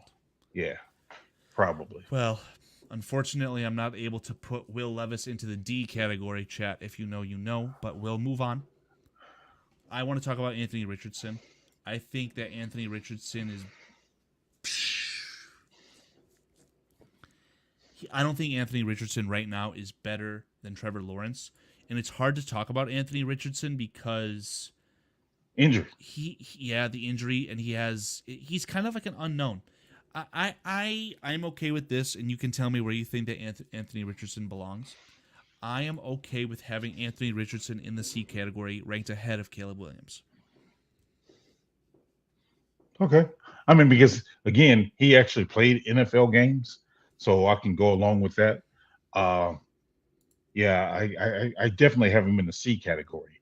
Just where at I'm flexible because again, I know you disagree. See, I would have Geno in front of both of those guys. I know. Simply because of the 4,000 yards 2 years in a row. Okay. Yeah, it's so hard to talk about Anthony Richardson without bringing in the hypothetical, and that's where I think he belongs in the C category because it's all hypothetical. He's essentially an unproven, but what he has proven is that he belongs in the NFL. How good will he be? I don't know just yet, but I am okay with having him in the C category ahead of Caleb Williams. Cliff Victoria. Levis is not accused of doing anything. He's a great guy. It's not an PJ, you're the one who would know this word. It's not an acquisition. How do you say, like, to accuse someone? Accusation? Is that the word I'm looking for? Yes. There's video evidence of what he did, and it's not. I'm not going to give it any more light. Will Levis did nothing wrong. There was a video of him with his mistress. That's what I'll say. C.J. Stroud.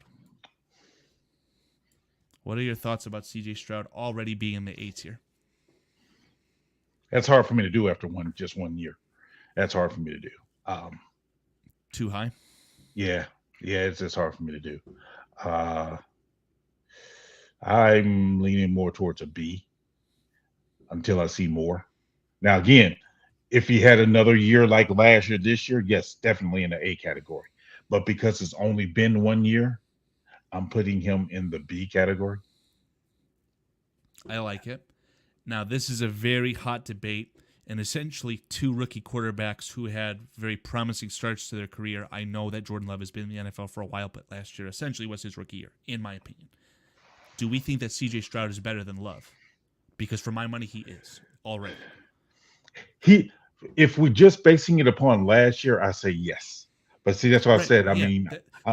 We're ranking these quarterbacks on July 4th, 2024. Yeah, and that's why on July 4th, 2024.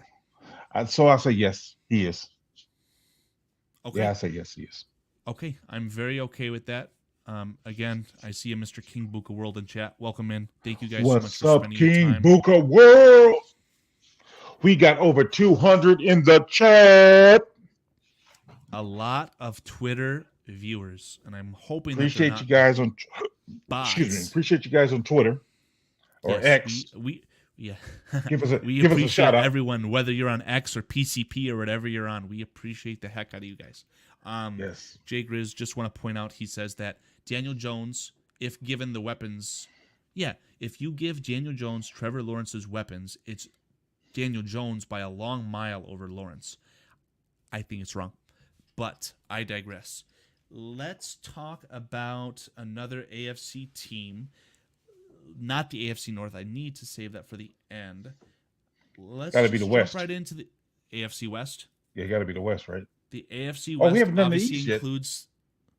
No, we haven't. Let's do the West first. I'm okay with the West, because the AFC West, of course, consists of our S tier quarterback Patrick Mahomes. It also consists of Justin Herbert and the Chargers. It also consists of the Raiders starting quarterback, which, my God, is who? O'Connell. Yeah, Kevin O'Connell right here. I'm pretty sure Not Kevin O'Connell. Aiden O'Connell. Thank you. Kevin O'Connell is a head coach. Right. Wow. Aiden O'Connell, the former Purdue quarterback. And then the Broncos, which, again, my God, the Broncos quarterback is Bo Nix and who? The guy from the Jets. Yeah, Zach Wilson. And where I've seen Bo Nix on this graphic before, haven't I? Where is Bo Nix at? I have no idea what that guy looked like. Right here. This is Bo Nix. Okay. Wow. Where does Minshew play? Minshew plays for the Raiders too. Thank you. Okay. So he is a part of this. And then I think that's everyone. Who's backing up Patrick Mahomes? That is actually surprisingly no longer Chad Henne. Again, go blue. Right. It is the quarterback of the Eagles who should have won the MVP. Wentz. Carson Wentz. Yep, far right. Saw him far right. Thank you. Okay. Drew Lock. Where does Drew Lock play? Is he the Seattle Seahawks? No, he left there. He went somewhere else. I can't remember where he went though. He could have went to the Giants, if I'm not mistaken. I can't remember. Yeah, so we should take care of him in a little bit here too. Maybe let's parse through the Raiders situation first. Where would you rank Gardner Minshew? Let's see. A C? Yes. Drew Lock I, is I, with the Giants. Drew Lock is with the Giants. Okay, so we'll Yeah. have to have him. We'll cover him with the scraps. Do we think that Minshew is better than Garoppolo? Because I do. Yeah, at times he does. He has shown that. Yes. Okay. I'm not willing to put him any higher than the rookie quarterbacks with untapped potential or the That's likes fair. of Will Levis. That's fair. And then Aiden O'Connell. Do we think Aiden O'Connell is any better than Minshew? I would. Do No. I think it would be poetic justice to say that he's a better quarterback than Garoppolo at this point, just because he literally forced Garoppolo out of the Good point. Las Vegas Raiders. Good point. So I'm okay with putting him there, and then let's. Do we think that Carson Wentz is even a D tier quarterback? Yeah, I would say he's a D tier. Not better, not much, not by far, but yeah, I would rather have Dalton than Carson Wentz, yeah. and I think that Carson Wentz, as bad as he may be, is probably still better than Rattler. The Broncos. The Broncos bought in Bo Nix, and they also did they trade for? I'm really I think going I back think they and forth did. right now. So I think they did. they traded assets for Zach Wilson. Yeah, he was brought in to be a backup. So Okay. Do we think that either of these quarterbacks are even in the C tier? Because Bo Nix, I had Bo Nix as a second or third round grade. Not that my grade matters. It doesn't. I will put him in a C tier. Really? Yeah, I put him in a C tier. I have to Are give. you able to convince me that he's any better than anyone that the Raiders have? Because Nah. the Raiders literally needed a quarterback and chose not to trade up over their division rivals for this player. Nah, I wouldn't put him above. Garoppolo. Who was that? Who was that last guy we got in the C tier? Who was that That's Garoppolo. in the C? So this is Next to this him, is yeah. Bo Nix right here. This Oh, is Bo okay. Nix. Oh, that is Bo Nix. Yeah, I would And just then put this- him. Yeah, I this put is him there, Garoppolo. right there. Okay. Where he's at. That's fine. And then Zach Wilson literally had a potential. We last week graded the Jets roster as a playoff roster, and I think you just told me how good Aaron Rodgers is, but Zach Wilson had a chance to come in and have a very good roster around him after learning, even if only a little bit, from Aaron Rodgers, and Zach Wilson still was simply not good enough. I think that Saleh is a great head coach too. So, for my money, I think that Zach Wilson is a D tier quarterback. That's fair. Okay.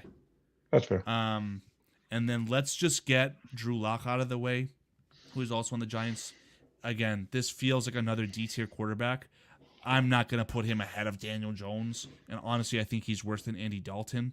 Do you have any say on this? Nope. Okay. I think he's better probably than Carson Wentz at this point, just because Carson Wentz, it's just past him at this point, but not worth getting into. This one is the one I say for last because I feel like you're going to get angry at me for this. I think he's better than Dak Prescott. Justin Herbert, the starting quarterback for the now LA Chargers. There's an argument that can be made there. So I'm not going to fight you on it. I mean, I definitely have him in the A tier. I just don't know between him and Dak which one I would go with, but I'm okay with that. I would like to have a poll put out for Cowboys fans. Would you rather have Dak Prescott or Justin Herbert? I wouldn't say it would be overwhelming for Justin Herbert, but man, I think that he would win the majority. Yeah. Yeah. This is a strong point, Cliff. I don't know if you're just pandering to the Michigan fan. Harbaugh did keep Justin Herbert after saying that he felt that J.J. McCarthy was the best quarterback in the draft. Right. So, Lot I to be said know there. that it would be hard to trade away Justin Herbert, so I don't want to say he was locked into Herbert because there's always ways with the salary cap, right? The salary cap is a myth. Even if you've got $75 million a year in dead cap, whatever the silly situation would be, I think that they could have moved on from Herbert and gotten J.J. McCarthy if that's what they wanted, but that's not what they wanted. And I think the reason for that is that Herbert is a great quarterback. A great quarterback. Let's move to the AFC East. And another really strong quarterback with Josh Allen and the Bills. I feel like the backup to him is Tyrod Taylor. He is. No, he's not. He's with the Jets. Tyrod Taylor is. Backup of him is Mr. Trubisky, actually. Still? He came back. He went back to the Buffalo. Right. Oh, after the Pittsburgh. Steelers. Yeah. Okay. I don't even see Trubisky here, do I? I don't. Okay. So we need to take care of Tyrod Taylor because we already talked about. Excuse me. My brain is not working. We talked about the Jets just a second ago. Joe Flacco is the one who I don't know where he plays anymore. He probably went back to the couch. Oh my God. Joe Flacco went to the Colts. Oh, wow. So we've got to talk about Joe Flacco. And then Sam Howell actually is an NFC West quarterback. He's the backup, or was traded rather, to the Seahawks. So we have to talk about him. Okay. Taylor Heineke. Do we want to talk about Taylor Heineke on the Bears Country podcast? I don't think we do. Yeah, I don't think so. So what are the teams in the AFC East? They obviously just draft. No, they didn't draft anyone. No, they You got absolutely did. you I'm got so Brissett. sorry. You got Brissett. Brissett right here, and then Do you have the guy? He just drafted this young man. Okay, that's him. Okay. I forgot his name. Yeah. The quarterback from Carolina. North Carolina. Yeah. Yeah. And then what teams are we missing? Because we have the Dolphins. We have to talk about Tua. Right. And I don't know who Tua's backup is, but at this point, it feels like we're. You got to put Ritter. Also have Zappy. Ritter is a backup and of the Saints. No, Ritter actually went to the Arizona Cardinals.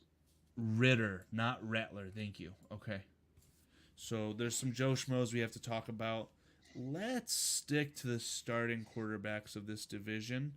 And the Patriots' starting quarterback is probably going to be the young kid, but we could talk about Brissett, in my opinion. I think Brissett going to be it. Yeah, I would not be surprised. I think it will be Brissett to start. Right. And then Aaron Rodgers, the starting quarterback of the Jets. And then the backup to that, I forgot who that player is. Joe Milton also went to the New England Patriots as well. Again, we're really starting to get to the Washington Commanders has Marcus Mariota. Marcus Mariota is a player that we have to talk about. Washington Commanders? Yeah. We already talked about the NFC East. Right. So that's a player that there's going to be some guys. We're getting close to 2 hours already here. We might have to hit the scrapyard on those guys. Okay. I would like to hear it from your mouth, PJ. What do you think about Aaron Rodgers, and where do you think he ranks among NFL quarterbacks? I got to put him in the A category. Possibly how high in the A category. I'm putting him above Stafford for sure. I'm borderline putting him in the S category. That's just me. So we established that the S tier for quarterbacks is a quarterback who you win a Super Bowl because of.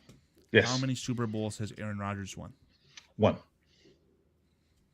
For that reason, I will say that Aaron Rodgers at the top of the A tier category is fine.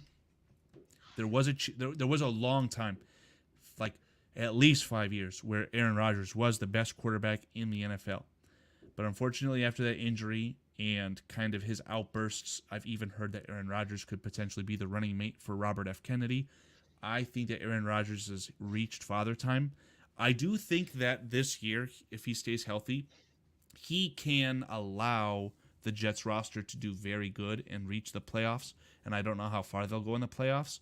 I have a hard time thinking they'll win the Super Bowl because of Rodgers. For that, I'm going to have Rodgers in the A tier category, the top of the A tier category. Let's just go right back with another heavy hitter with Josh Allen. With what I just said about Aaron Rodgers, I agree with PJ's thought that this quarterback, Josh Allen, could be a fringe S tier quarterback. I think that Josh Allen is a potential MVP candidate, and I don't care how much the Bills lost. I think that the Bills can do great just because of how good Josh Allen is. See, I disagree with that because he hasn't never even made it to a Super Bowl. I can't put him above Rodgers or Stafford, to be honest with you, because he hasn't even made it to a Super Bowl yet.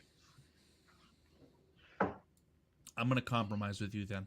If you want the player who is proven, I think that Rodgers is the most proven because of how good he was. And again, was an S tier quarterback and probably the best quarterback in the NFL for at least 5 years. But Josh Allen, to your point, has never made it to a Super Bowl. Why? Because he's playing against Michael Jordan. He's playing against Tom Brady. He's playing against Patrick Mahomes. That player, he just can't beat him. And there's a lot of players, everyone in this list, simply can't beat Mahomes, aside from there was a Super Bowl winner, the Bucket. No, that was Tom Brady, the Buccaneers. So, I don't know. I still think that Josh Allen is an exceptional quarterback. I think that Josh Allen is a top 5 quarterback at least in this NFL. So I think we'll find out this year. Now that that team seemed like it kind of got stripped a little bit, Buffalo. So we'll see whether or not he can carry that team, and then definitely we'll see who he is. Well said. Well said. I think that all the talking up that I'm doing for Josh Allen, we will see this year. Just like how we haven't seen Caleb Williams throwing a football, so we don't know how good he is. We will see how good Josh Allen is. So, again, very happy we're doing this podcast on the 4th of July weekend, or it's Thursday, but 4th of July, because you will see. Let's talk about Tua.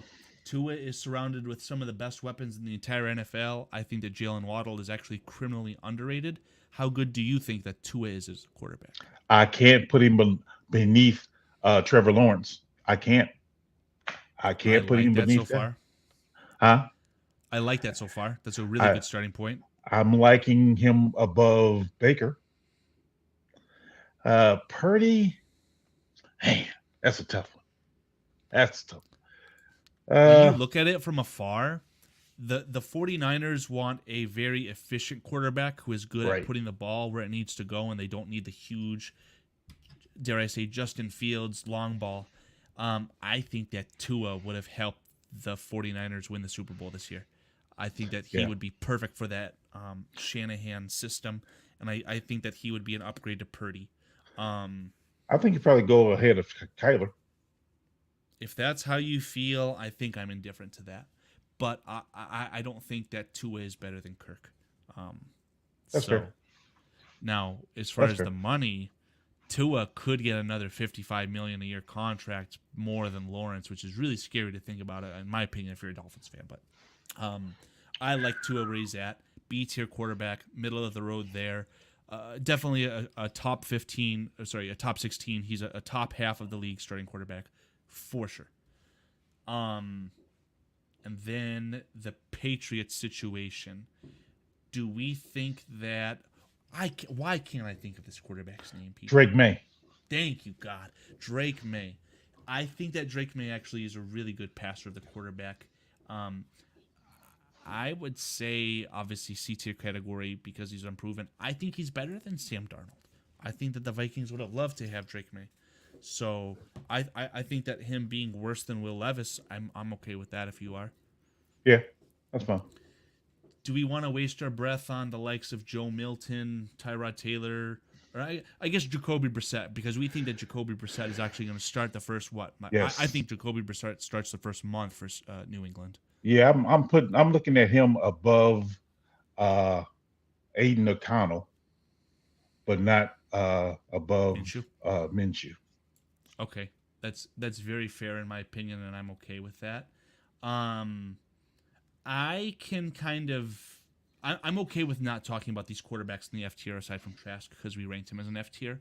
I'll put all those guys. Much to say about these guys. I'll put them all in the D category actually, Every except single one of for them? What's the one guy, the guy right there where you get the cursor one? What's his name? Howell. This is Sam Howell. I'm putting Sam Howell in the C category. Okay, Yeah. at the end of the C category, worse than Bo Nix? Do you think he's better than Bo Nix? Well, if I'm not mistaken, didn't he throw close to 5,000 yards? Yeah, he was a bit of a scapegoat for the Washington Commanders, and with Yeah. the changing of the guard there with Yeah. Mr. Lake Show himself. I cannot think of names when the camera's on me, man.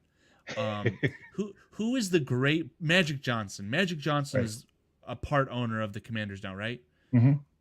The only reason they didn't keep Sam Howell is because they had the second overall pick and they wanted to spend that. I still think that the Commanders really wanted Caleb Williams and they probably put out a very fat offer. I don't think they put out a fat enough offer, personally. Yeah. But what I'm trying to say is that in a normal situation, even though they were a bad record, I think that Sam Howell stays the NFL quarterback for that franchise for a little bit longer. So having him in the C category is totally fine by me, but definitely far below Geno Smith. I think that Geno Smith should still be the starter in Seattle.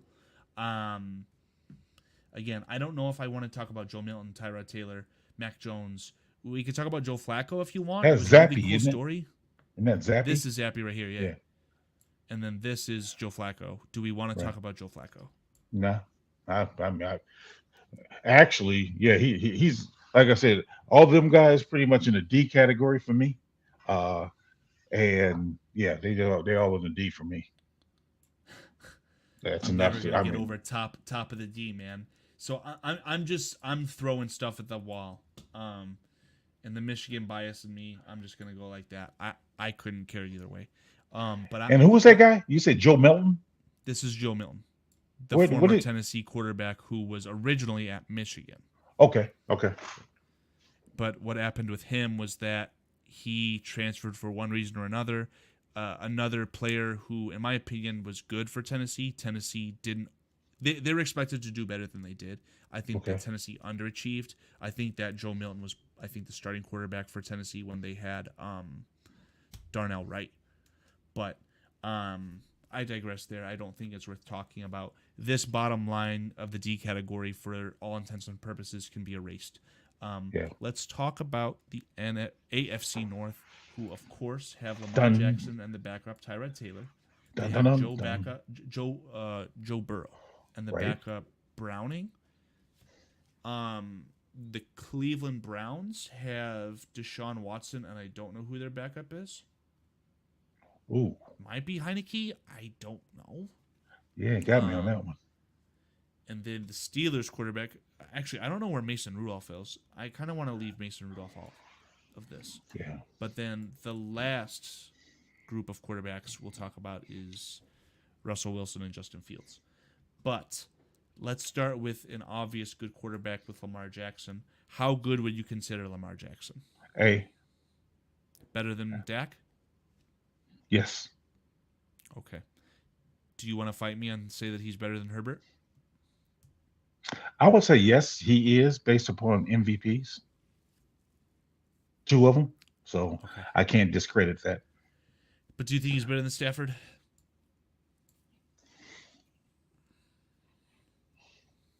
I'll say yes. Okay. That's as far as I'll let it slide. I don't think that Lamar Jackson is better than Josh Allen.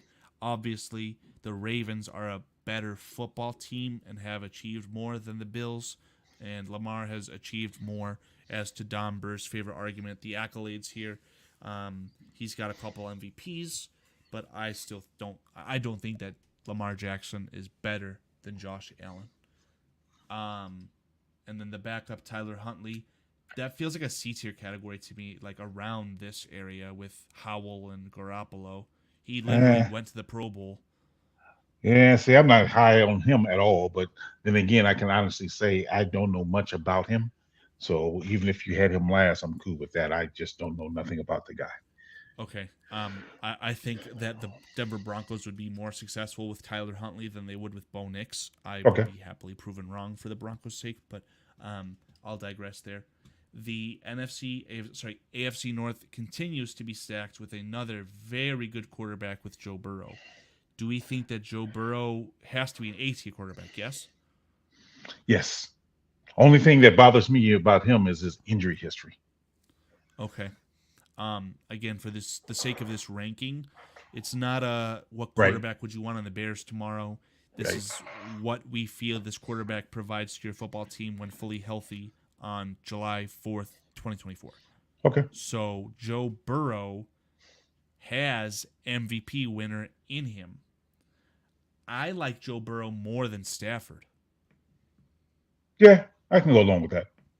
I wouldn't put him above Lamar though. John, one of the first smart things you've said all day. I'm just kidding, buddy. I'm just giving everyone a hard time tonight. But with Lamar only having 2 playoff wins, you think that the MVPs are more important than playoff wins? Kind of to the Dak Prescott argument, you just need to get yourself into the playoffs.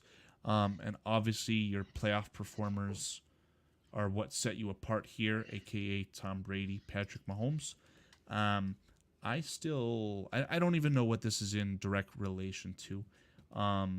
But for the sake of what I'm saying right now, I think that Joe Burrow has MVP in him.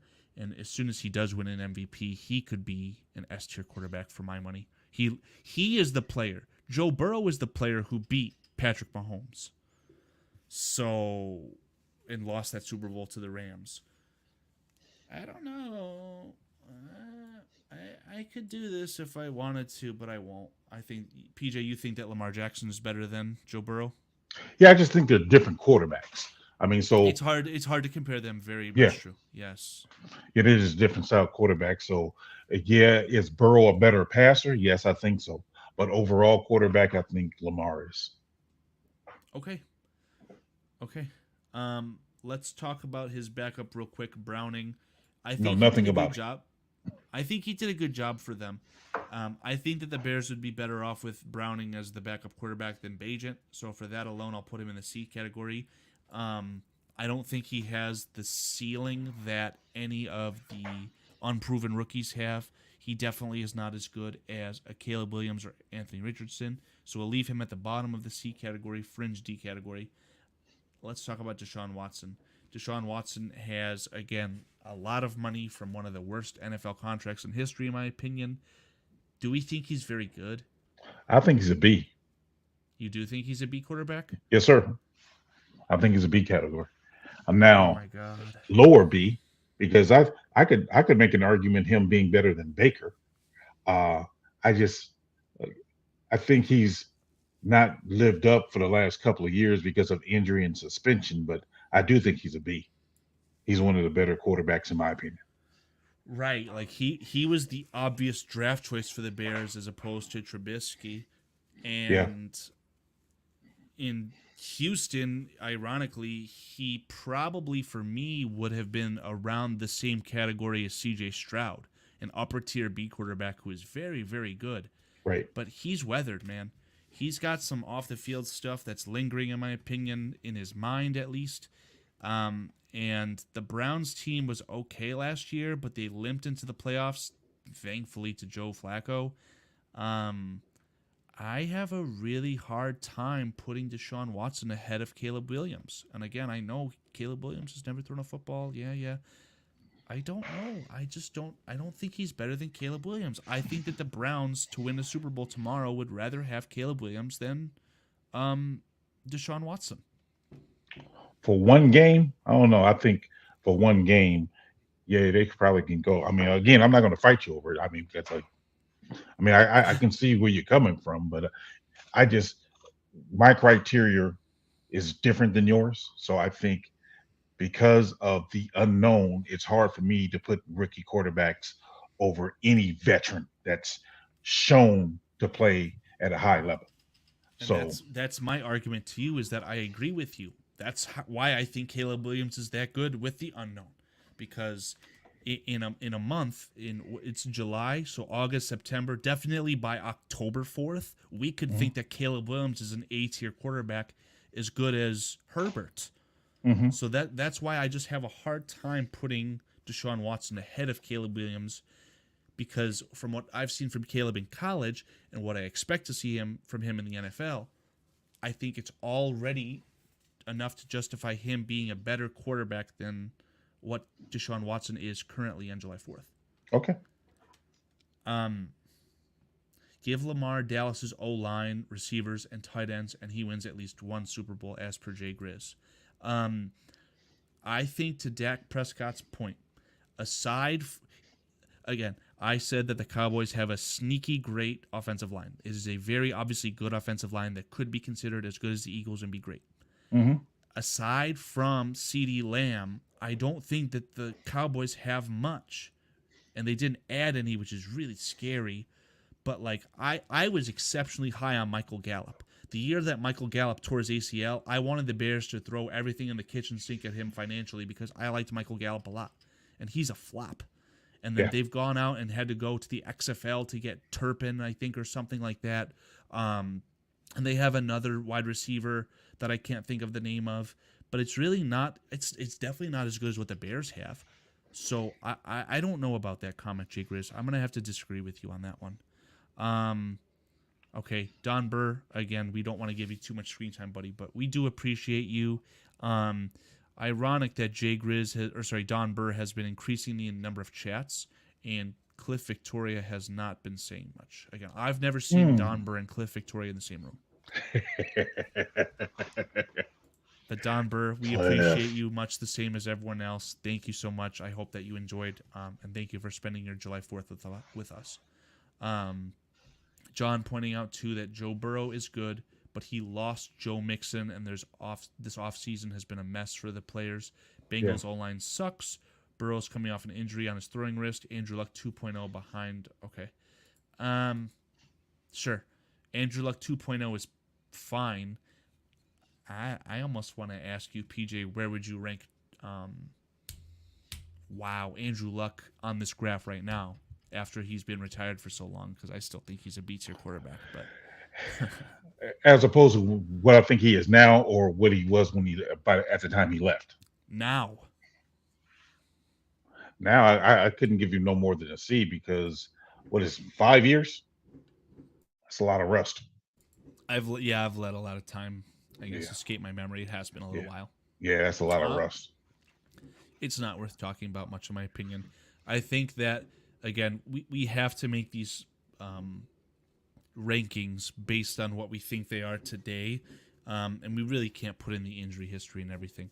Right. Joe Burrow beat Patrick Mahomes at Patrick Mahomes Stadium and went to a Super Bowl, which he probably should have won, but he lost because of Aaron Donald's greatness.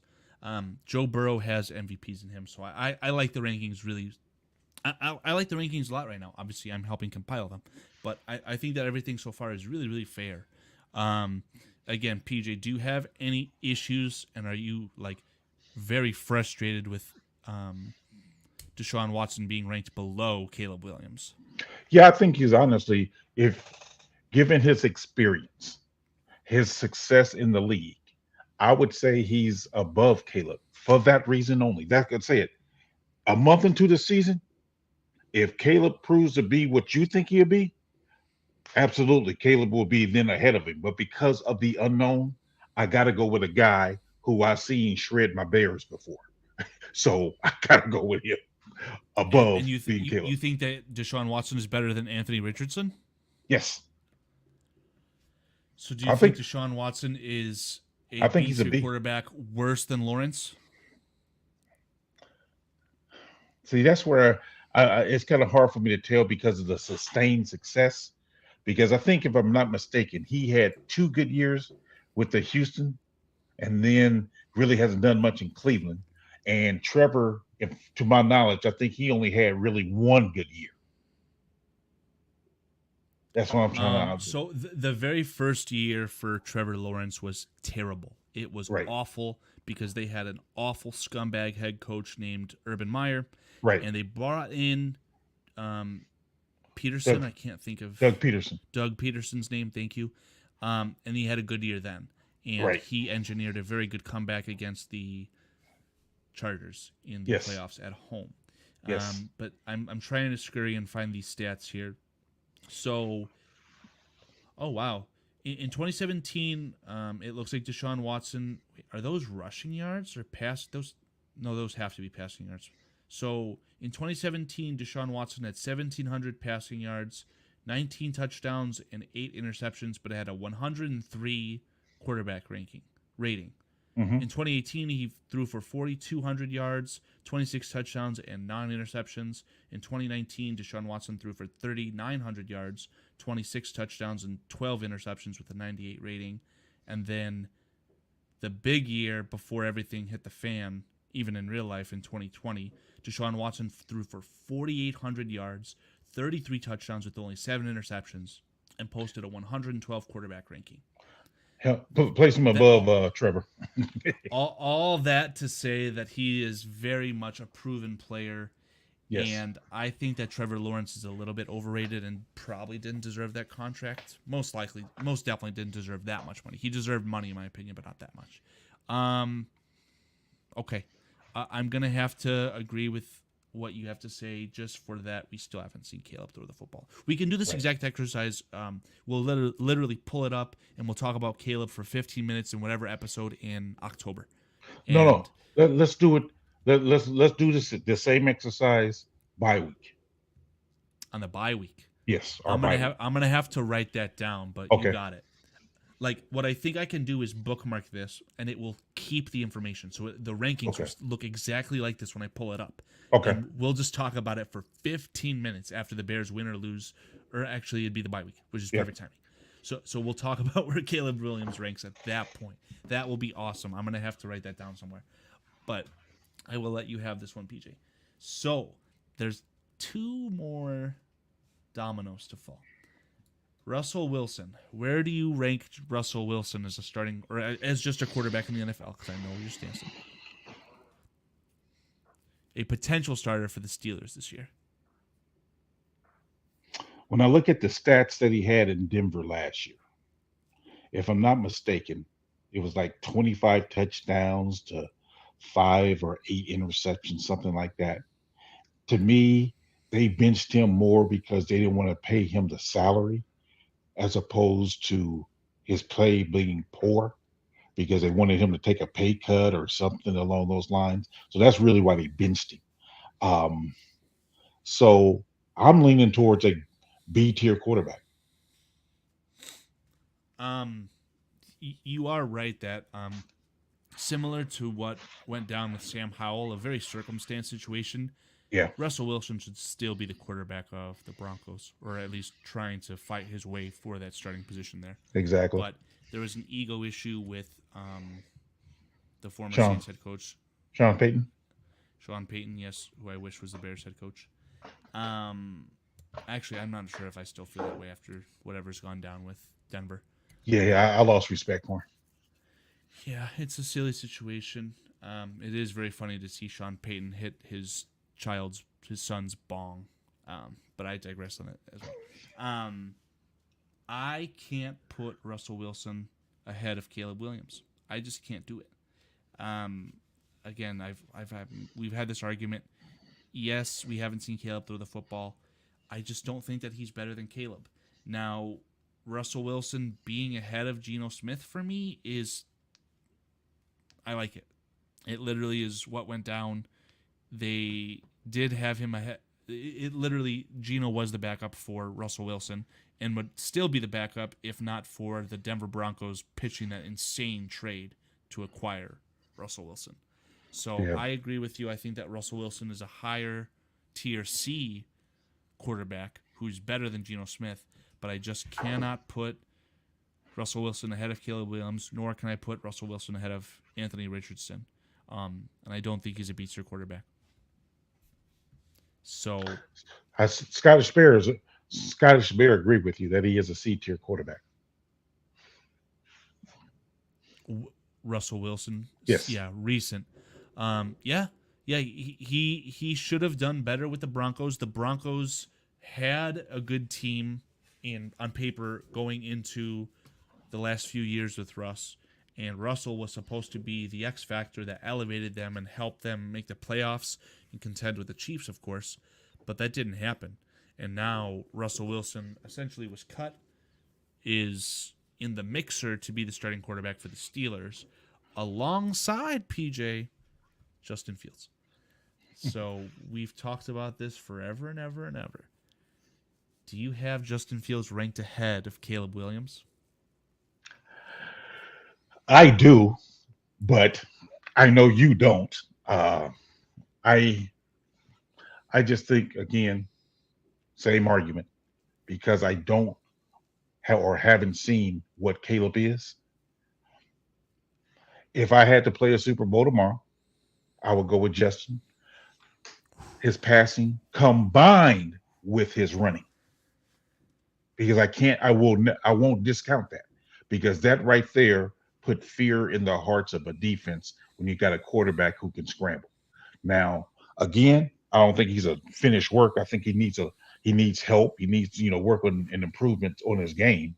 But me personally, I think I do think he's a C, but I think he's top tier C.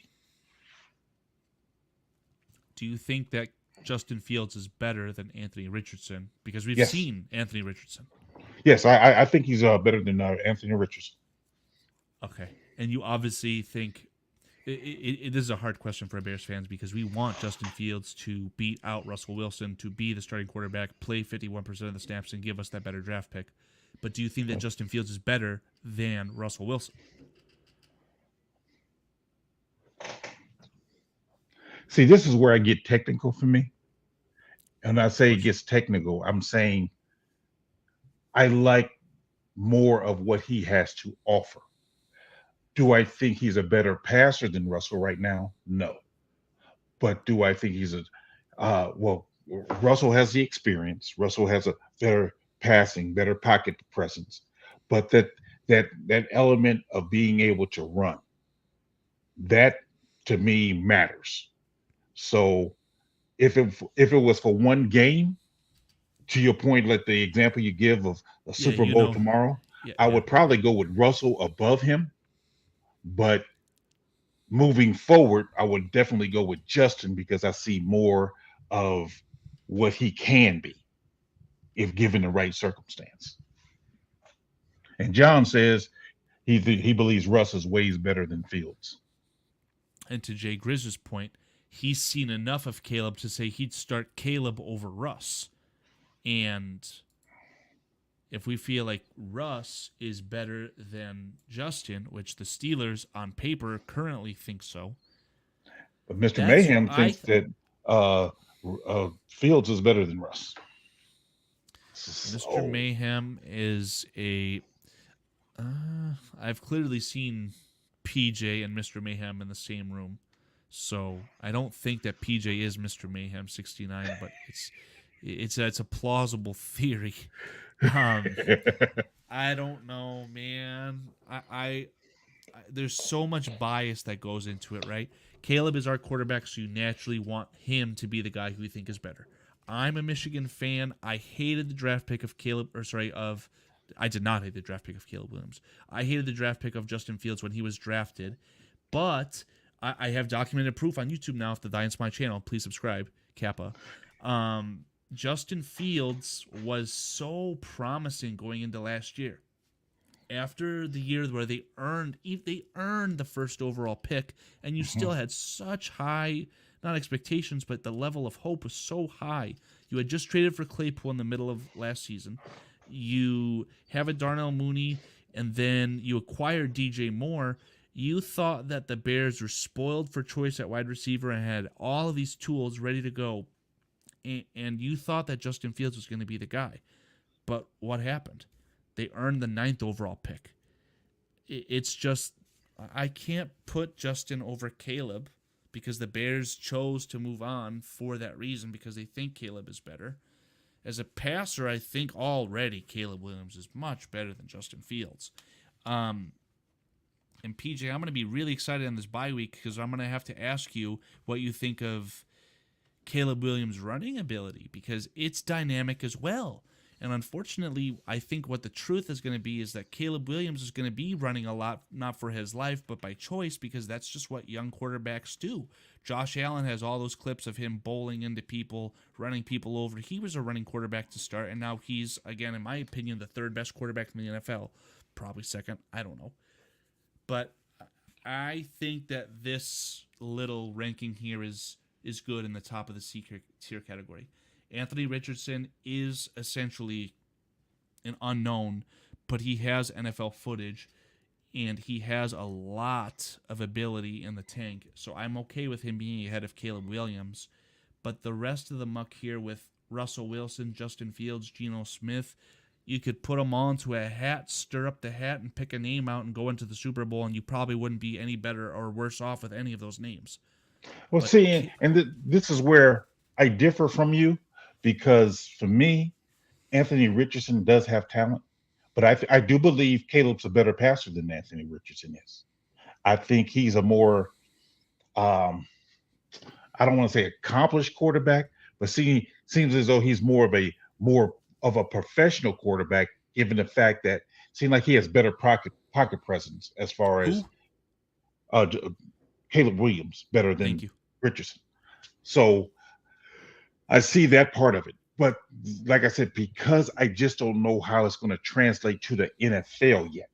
And that's what I'm saying. I mean, because if we were just going off of college things, Justin's would be higher.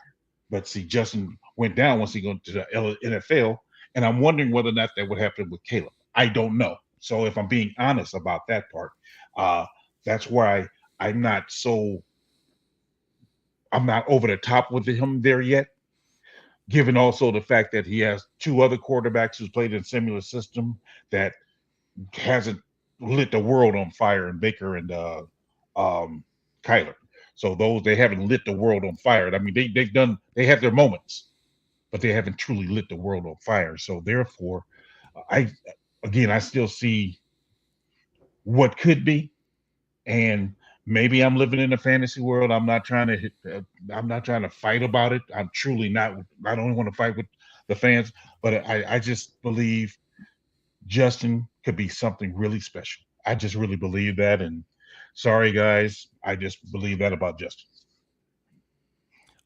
There's a meme not going around, but a meme that I'm familiar with where, especially in the sports world, it starts off with you have no idea how good X was, X being whoever. So I Hmm. think the original one was Tim Duncan. Someone was talking about basketball and you said, you have no idea how good Tim Duncan is. Well, PJ, you have no idea how good Ohio State was with Justin Fields, the surrounding cast. I'm Yeah, he has scrambling some. to try and find it right now. Oh, He yeah, had yeah. Garrett Wilson, Olave. He had JSN for a minute.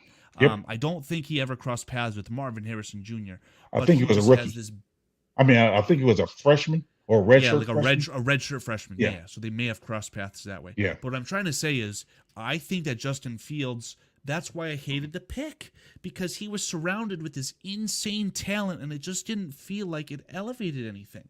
So as a passer, it felt like fool's gold, which obviously at this point has turned out to be the case. I hope it's not the case because I like Justin after he was a Bears quarterback.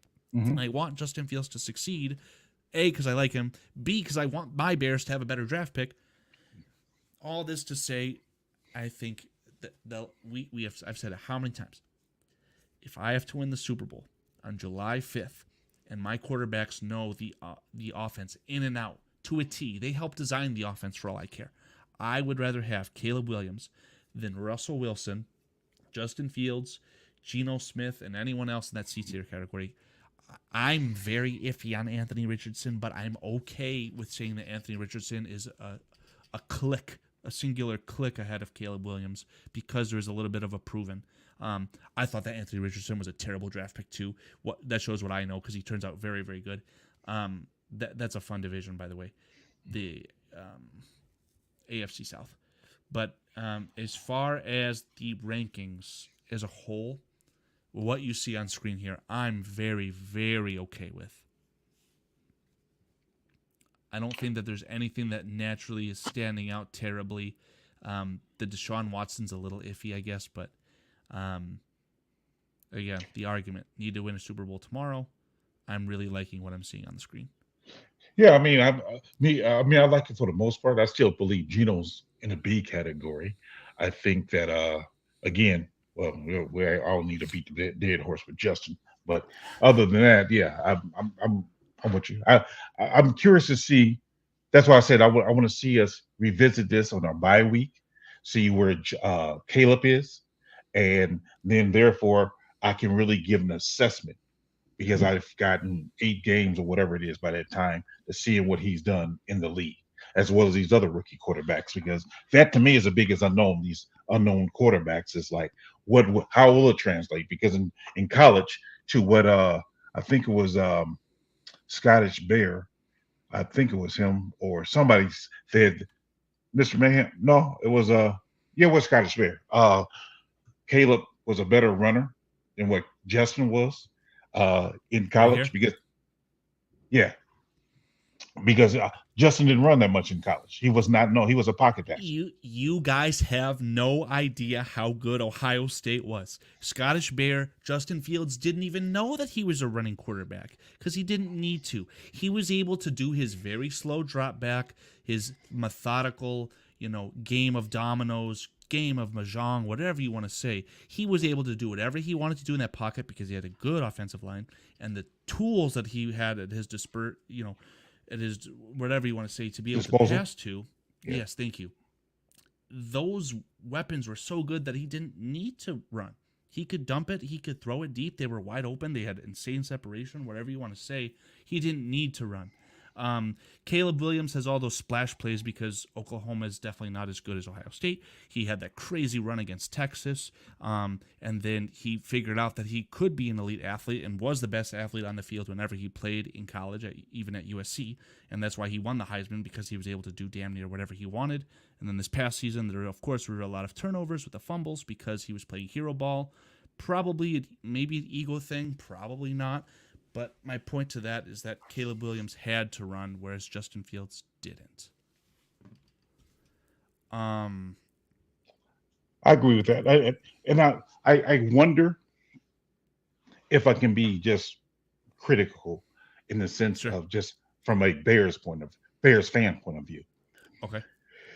Can he escape like he did in the Pac-10? Can he have that same escapability? Because I personally don't believe the Pac-10 was good enough competition. So a lot of those plays he was making, he won't be able to do in the NFL because they'll be on him so quick that he won't have time to run backwards and hold the ball in one hand. Because I remember a few times Justin got sacked and fumbled the ball, and they say, "Oh, he needs better ball security." And I'm looking at Caleb saying, "This guy's carrying the ball with one hand, so how is that going to translate to the NFL with these bigger guys, faster guys? How is his ball security going to be?" So I wonder. I mean, again, I'm not just saying that because I'm a Justin fan. I'm just wondering how is he going to really do, and that's why I said I would really love to be able to go revisit this at the bye week, because then we can actually see 8 games of what he's actually looking like, knowing that that's not the finished product. We'd only get 6 games. 6 games, yeah, okay. But yes, your point is very well understood. There's a lot to unpack. I want to get to Scottish Bear. He says that I wasn't understanding his point. He's simply saying that Caleb Williams can also run. I don't know. I don't want to fight PJ and say that Caleb Williams is a better running quarterback than Justin Fields. I think that me and Scottish Bear agree that will be a lot closer than PJ is willing to admit. We'll see about if I'm going to compare their running styles, I will say this. I think Caleb may be a little bit more elusive, but yes. Justin is faster and stronger. Who's stronger? Justin Fields. Okay, so so they're different running styles because Justin is not that Lamar Jackson type that's kind of elusive. I think Caleb has more of that elusiveness. I mean, of course, he's not as elusive as Lamar, but he's more elusive than what Justin is. But once Justin decides to go, he's Forget gone. about it. And I think with Caleb, he won't be gone. I mean, he'll probably get you 5-10 yards. That'd be about his limit. Whereas Justin can take it to the house from 80 yards away. So I think there's the difference. But yeah, I do think he's elusive. But as far as breaking away and getting out of tackles like Justin does, I don't think he'll be able to do that. No. Yeah, there's not a lot of quarterbacks to compare to Justin Fields and his running ability. Lamar Jackson is weird because he's not as strong as Justin, in my opinion. Right. But Right. I he's agree. they're more similar because it's more like this arrogant straight line speed. In almost like I don't know what I'm trying to explain, but I agree with you, PJ, and want to say that Caleb Williams is probably going to be more of the prime Aaron Rodgers and C.J. Stroud variety, Yeah. and CJ Stroud is not a running quarterback, never was at Ohio State. Right. And what he does is run to throw. And I'm Right. hoping and anticipate that Caleb Williams will be more like that. And I But agree with Caleb that. Williams is a much better athlete than CJ Stroud in that regard. I But I agree with think that. what the direct comparison will hopefully be, because I think that Mahomes is another level of that, because Mahomes is a really good mix between a primer and Rodgers of running to throw. But Patrick Mahomes can also run the ball just as like a good running quarterback. He's just Yeah. not as good as Lamar Jackson or Caleb Williams. But I'm hoping that Caleb Williams will be very, very close to Rodgers in the sense that he'll have good elusive, the ability to elude you. He will be able to get out of the pocket and kind of mask up a little bit of how bad the Bears line has been in the past. And I think that when he needs to go, he will be able to earn first downs with his legs. I think that Caleb Williams is more than capable of that. I would say the difference for me between if I'm comparing Justin and Caleb directly, again, Scottish Bear said it. Justin's more powerful, faster. Caleb's more elusive. However, I think that the issue is when you look at Patrick Mahomes, Aaron Rodgers, and even Caleb, you're more worried about them throwing than you are Justin, because Yep. when Justin escapes the pocket, he's not necessarily he started doing it towards the end. If I'm being honest, he started doing it more where he escaped the pocket, stop, and then he's like looking to throw the ball. Whereas these other quarterbacks, while they're yet running, they still looking and they can just flick their wrists and get the ball down the field without having to stop and then throw it. Whereas Justin, he's actually stopping. I mean, he'll escape the pocket, he'll like stop. I mean, not always, because there's sometimes I've seen him roll out and, in that Pittsburgh game and hit that one tight end in the end zone while he's still running. But for the most part, when he's escaping the pocket and he stops and then hits somebody in the middle of the field, be it DJ Moore or Mooney, I've seen him do that in the middle of the field. But I think these other guys, while they're running, they can flick it and still throw the ball. So it's something that I saw Justin getting better at. He just wasn't there like they were. Yeah, I think that Caleb is going to win you over, PJ, with his ability to maybe not full speed, but in a full fluid motion, still be running and throw. I Yeah. don't think that he's going to have to get to a spot, stop, set, reassess, all the slow, like what we Yeah. see with the Right. processing of Justin Fields. I Right. think in one motion, he'll be able to get out of the pocket and while still moving, get the ball where it needs to be accurately and help his football team win games that way. Yeah. Now I I think agree. that's Now, something that's very special about Caleb Williams. I agree with that because, like I said, I've seen Justin throw the ball on a run, but it seemed like he's throwing it towards the closer to the sideline while he's still moving. It's when he stops over and throwing it toward the middle of the field is when he actually I see him stop, plant, and then throw it. But You're talking when about Fields? when he's like if he's running out of the pocket, normally to his left. If he's running out to the pockets to his left, he sees somebody across the middle of the field, he'll stop, plant, then throw.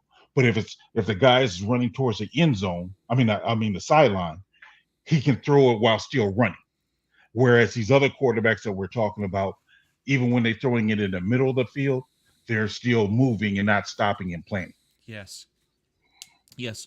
I'll just echo that point. Chat, I believe I have been given access to NFL All 22. So if there's a moment, just drop the game.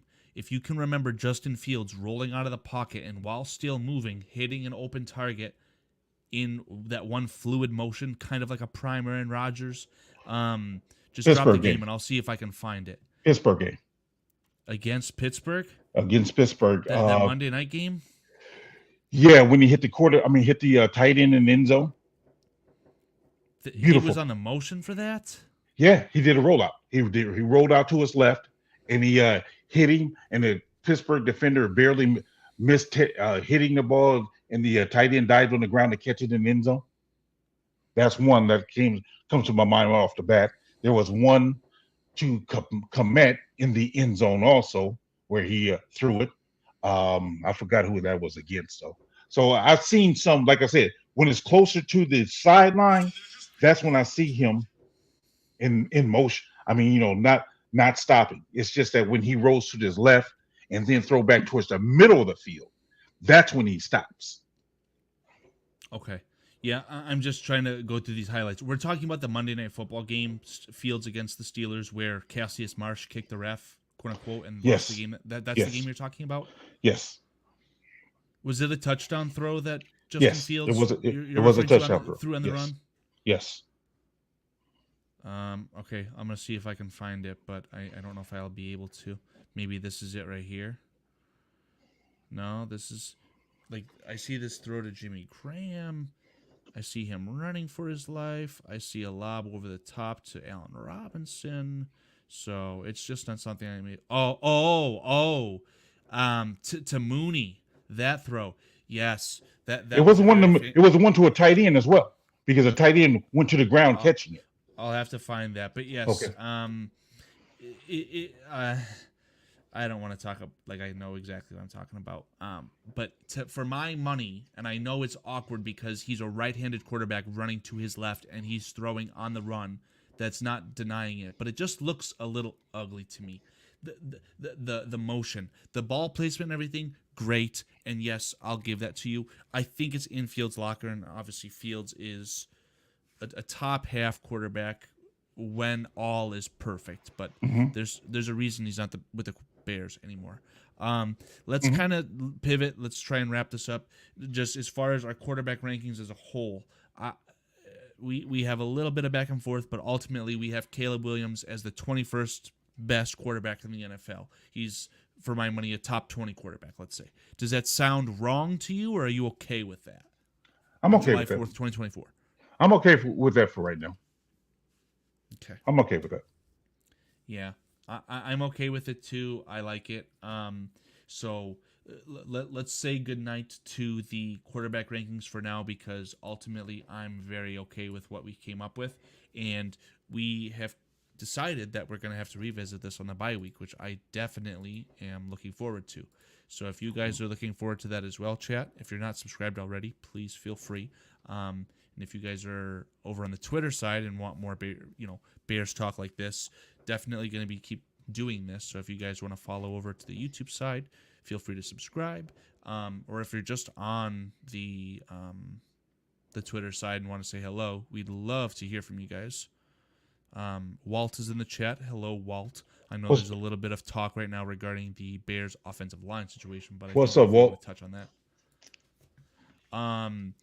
I think that we're about ready to start to wrap this up. I did promise that we would get the images from Cliff Victoria onto the screen, so I will do my best to see if I can try and get that up. I know, PJ, you were thinking about asking chat what you guys were having for dinner. I know Walt is a chefy a little bit. What did you guys have for dinner, if you guys are a little bit newer or have just started tuning into the chat today? Yes. Tell us what your meal was for this beautiful holiday, being Independence Day. I equate Independence Day much like I equate life. Life in America. Life in America is not perfect. I mean, you can have problems with your life. You can have problems with things America does. But because of my service for America, I have a fondness for it, because I've seen other countries and how they run and how they operate. So although America, much like life, is not perfect, it's still something that can be better, and it's something that I'm grateful to have. So been in other countries. So America, really well said, PJ. I'm glad I'm here. Yes, I am too. I think that's something that a lot of us maybe take for granted, but I'm hoping on today that is Yeah. not the case. Yeah. Very well said. I'm still trying to compile these photos of what Mr. Jay Cliff Grizz enjoyed said he having. had some burgers and hot dogs. Uh, Anybody else in the chat here want to talk about what you had for your cookout today? If you barbecued or whatnot. Um, I said earlier that yeah, I had a big old spread for those of you who wasn't there in the chat at the time. We had brats, both sweet, applewood, as well as just a regular brats. I think there was some spicy brats, and I don't do spicy, so I think there was some spicy in there as well. Then we also had pork chops, chicken breasts, chicken thighs, hamburgers, beef hot dogs, um, ribs. My son does a wonderful job of with some ribs, and some ribeye steaks. So yeah, we had a whole bunch of stuff. I had family over. Uh, I, I think to go along with the whole thing, the theme of America and my feelings for America, I feel the same about family. You guys get a chance to spend time with family, do it. That looks great, Cliff. I'm just telling Yeah. I you. mean, Yeah. I'll get the other picture of how the steak was Ooh, cooked, but along with cheese ooh. curds, which those are not your average cheese curds either. I'm liking that Are they steak. cheese curds or tater tots? I can't remember what Dan said. Ooh, Either way, it's 11:15 and I'm very very hungry now. ooh, that Cheddar looks beautiful. tots, cheddar tots or tater tots. I'm telling you, that looks beautiful, man. Oh my Now, god! now, Walt's another one in the chat. Walt he can cook too. Walt can man. He's one Freezer of my tots chefs. at that. Yeah, I know. That's why I kind of brought this back to life. I want to hear Yes, what Mr. Walt had. yes, Um, that looks beautiful, Cliff. shh. Is that well done, medium rare? What is it, Cliff? Hold on. Don't answer, Cliff. I Oh, will let PJ know exactly what's going on with how the steak was cooked. So if you guys were hungry before, I don't know how you guys like you'll make me go back in that refrigerator to get my food back out now. Yeah, That's looking awfully good, man. oh, you son of a bitch! You have leftovers. Oh my god! Hey, I wasn't with aware all of this that food, you already. know I gotta have leftovers. Oh my god! Yeah. So I don't know how you guys like your steak cook, but my god, that is perfect. You See, got the grill marks. I'm a well done guy, but that does look good. Well I ain't gonna lie. done. What Oh is yeah, this, Cliff? Is this medium rare, or is this just? It's not medium well. that I looks don't know. like I see a distinct line between. You can't see my cursor. Can you see my cursor now? yeah, I can see it. Right here, there's a distinct line. So this feels like medium rare to me. Yeah, But look at it. It's got the char, the grill marks. man, The outside is obviously looks fully juicy cooked. too. Pick looks medium, but it was medium rare. Isn't that what I said?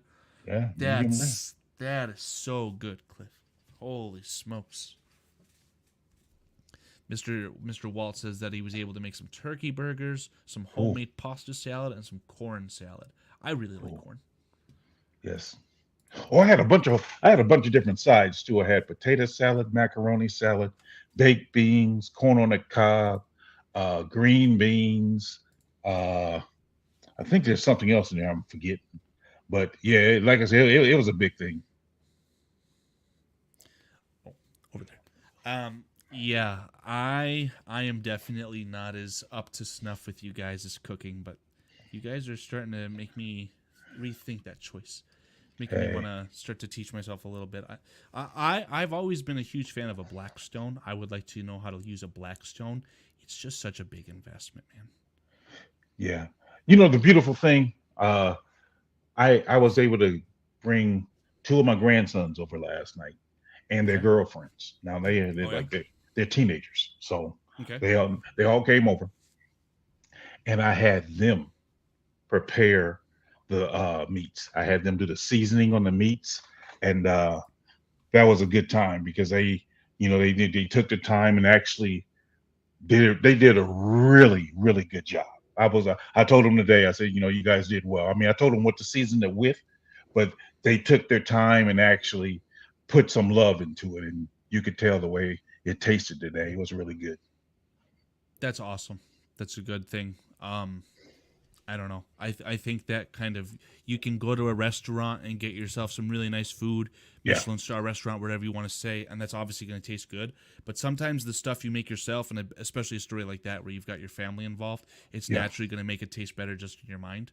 Oh So, yeah, absolutely. especially on a day like today, it's all, full circle there. It's a And good see, point. I'm liking what Walt said here. Walt said, him and his wife, I'm assuming, uh, did some onion buns, which again, taking that time to do it together, that to me is what cooking is about. It's about getting that time to spend with your family. Yeah. You do something together where you can Yes. actually just, man, have that bonding time. And that's Yeah. that's what I used with the boys last night, and their girlfriends. I'm like, hey, this is what family do. You do things together. You can share this story, have this memory, and 50 years from now, you can tell your grandkids. Exactly. Passing on recipes, whatnot, definitely something. That's what Absolutely. today's all about. I saw a video on TikTok that I liked earlier that all this talk is reminding me of. Someone made jalapeno popper pasta salad, and I think I want to give that a try Ooh. because You like spicy food? not like aggressively spicy, but if Okay. spicy is presented to me, I will take it happily. I'm big on sriracha, things like that. But I'm not like a fanatic over it, but I do like it. Yes. Oh, see, I can't do spicy at all. One of my grandsons told me he likes spicy food. He said he went to we were talking last night, and he said he went to Buffalo Wild Wings the other day, Okay. and he got something that he said was so spicy that he couldn't take it. I was like, so much for the spicy food, huh? He's like, no more, Paul. I'm done. Yeah, at a Buffalo Wild Wings, I'm definitely not going out of my way to get the hottest thing they have. I'm definitely a mild or even like a Parmesan garlic. I'm definitely not going out of my way to get hot stuff at that point. But I hear you. Cliff's just making another point that should think about getting myself a black stone. Cliff saying he likes the big cooking area with the black stone. He turned one side down and it was a good place to part. Okay, yeah. I think I like making breakfast foods the most. I think that the best thing I could make overall as a whole is probably a breakfast crunch wrap Oh wow. inspired by Okay. Taco Bell. But Yeah. seeing people make just anything on the Blackstone for breakfast, potatoes, eggs, bacon, anything, it's so good. That's the stuff that I would like. There you go. Yeah, Cliff. It's something that would take a little bit of extra care, but it's not like insane. And you definitely don't want to be using something like a dish soap on that to try and clean it because that can get into it and really mess it up. So, I don't know. I'll do my research if I can find my way, get my grubby little hands on one, so to speak. I might have to do it, but Yeah. we shall see. Yeah, re-oil it so it doesn't rust. Yes, Cliff. If you guys have any more food stories, I think we're at the point now. Feel free to slide us by. I think we're getting close to the end here, Mr. PJ. I agree. And again, I want to thank 243 people in the chat. Thank you for joining us. Truly appreciate you guys spending your holiday with us. Hopefully, the ones who was here earlier got a chance to see the fireworks that Mr. Shorty was able to show us. I see Bearski joining in with some fish jello. He had to ask. Yeah, Bearski's been in here for a little bit, but yes. If you guys did get a chance to see the fireworks and are interested, episode is recorded on YouTube. It'll be available for playback, so feel free. It's the first 10 or so minutes, 15 minutes. Yeah. Definitely a really nice gesture from Mr. Dan to be able to show that to us while he's on, I believe this is his vacation. Yeah, So- he done the fireworks. It wasn't a show. He was doing the Yes, fireworks. it was so, his product as well. That's Yes. correct. Yes. So overall, just a nice gesture, adding to Yes. the theme here of July 4th. Interesting. Okay. My wife's office at the airport had the instructions written on the grill. Very, very interesting. Okay. Wait, Cliff, you're at an airport and you made that steak? I'm confused right now, but this guy seems like the real deal. he's Cliff doing the seafood boil. I don't know if you saw the picture that Shorty had of the seafood boil he did with Cliff when he was down in Florida with him. Oh my I word! think I have. Yeah, it was Whew. essentially the middle of that table Yes, was it looked yes, like yes. a bunch of Legos had been dumped out, all those different Yes. colors and everything. Yeah. Told you, Cliff as well as Walt, those two for sure are our chefs for real. Those are our chefs for real. Well, maybe if there's any sort of Bears event, a Bears game, something, we'll have those guys sponsor the Man, outing with some cooked food from themselves, because I don't know if there'd be anyone better than those guys for that. I'm telling you, both of them have no Well, complaints there.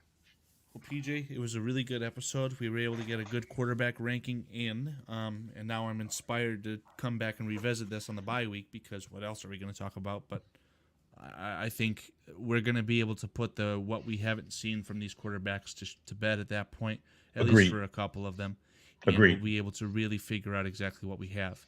I can't remember if C.J. Stroud started out on fire and stayed that way the whole year. I feel like maybe he started out a little bit slower. Maybe I'm thinking he was bad in the preseason, but Yeah, it seemed like he was pretty steady in my recollection. I really can't say yeah, for sure though, but from my recollection, it seemed like he was. yeah. My point to that was just that even though if Caleb Williams has a good start, we need him to have a good finish, because that's when it's going to matter after the Yeah, bye week. Essentially, starting in November, it's all division games. he's All of the actually division games start on or after November. yeah. No, the week 11 game it starts, and that's the thing. It's for me. I think he's in a great position to where he got a good defense, uh, good weapons, and then a what appears to be a solid run game. I just need to see with the offensive line how they're going to gel, and I think that'd be the determining factor for me. Yeah, it's going to be important. And the good thing with the Caleb Williams, in my opinion, is that if there are issues, as we like to say, even with the interior offensive line, I think that Caleb Williams can help mask those issues, which is another testament to how good of a quarterback I think he will be.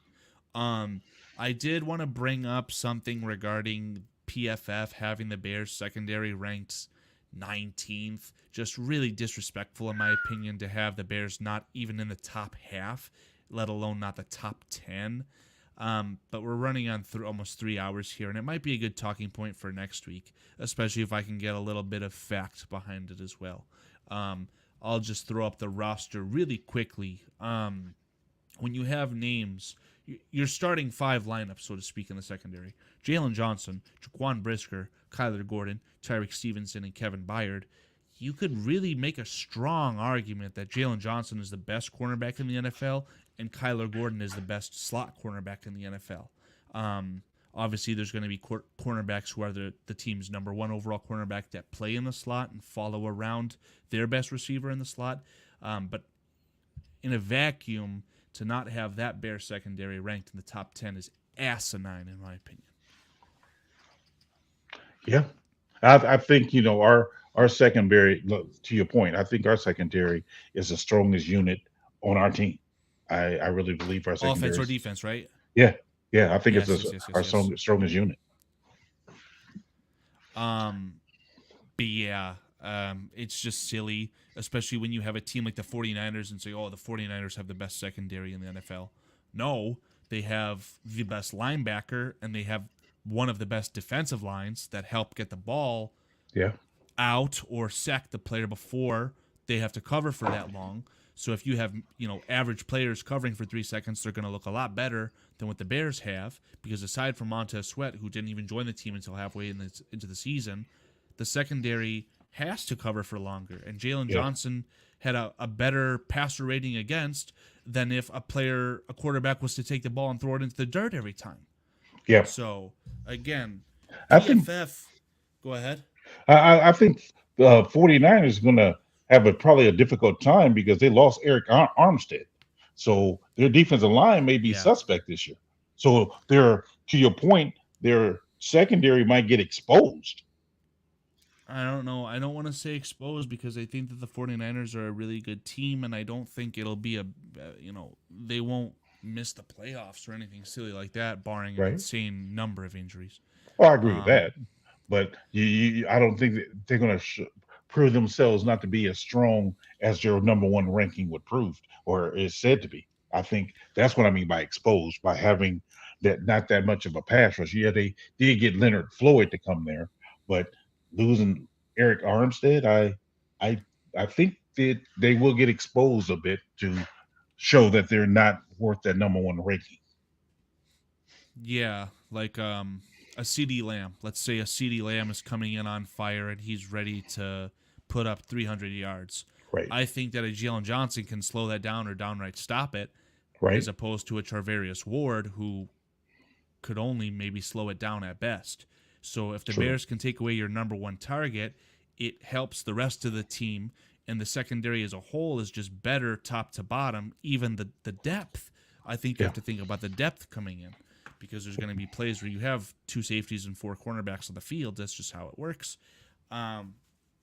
I don't know. I think it's silly, and that'll be my project going into next week, is to try and articulate that the Bears.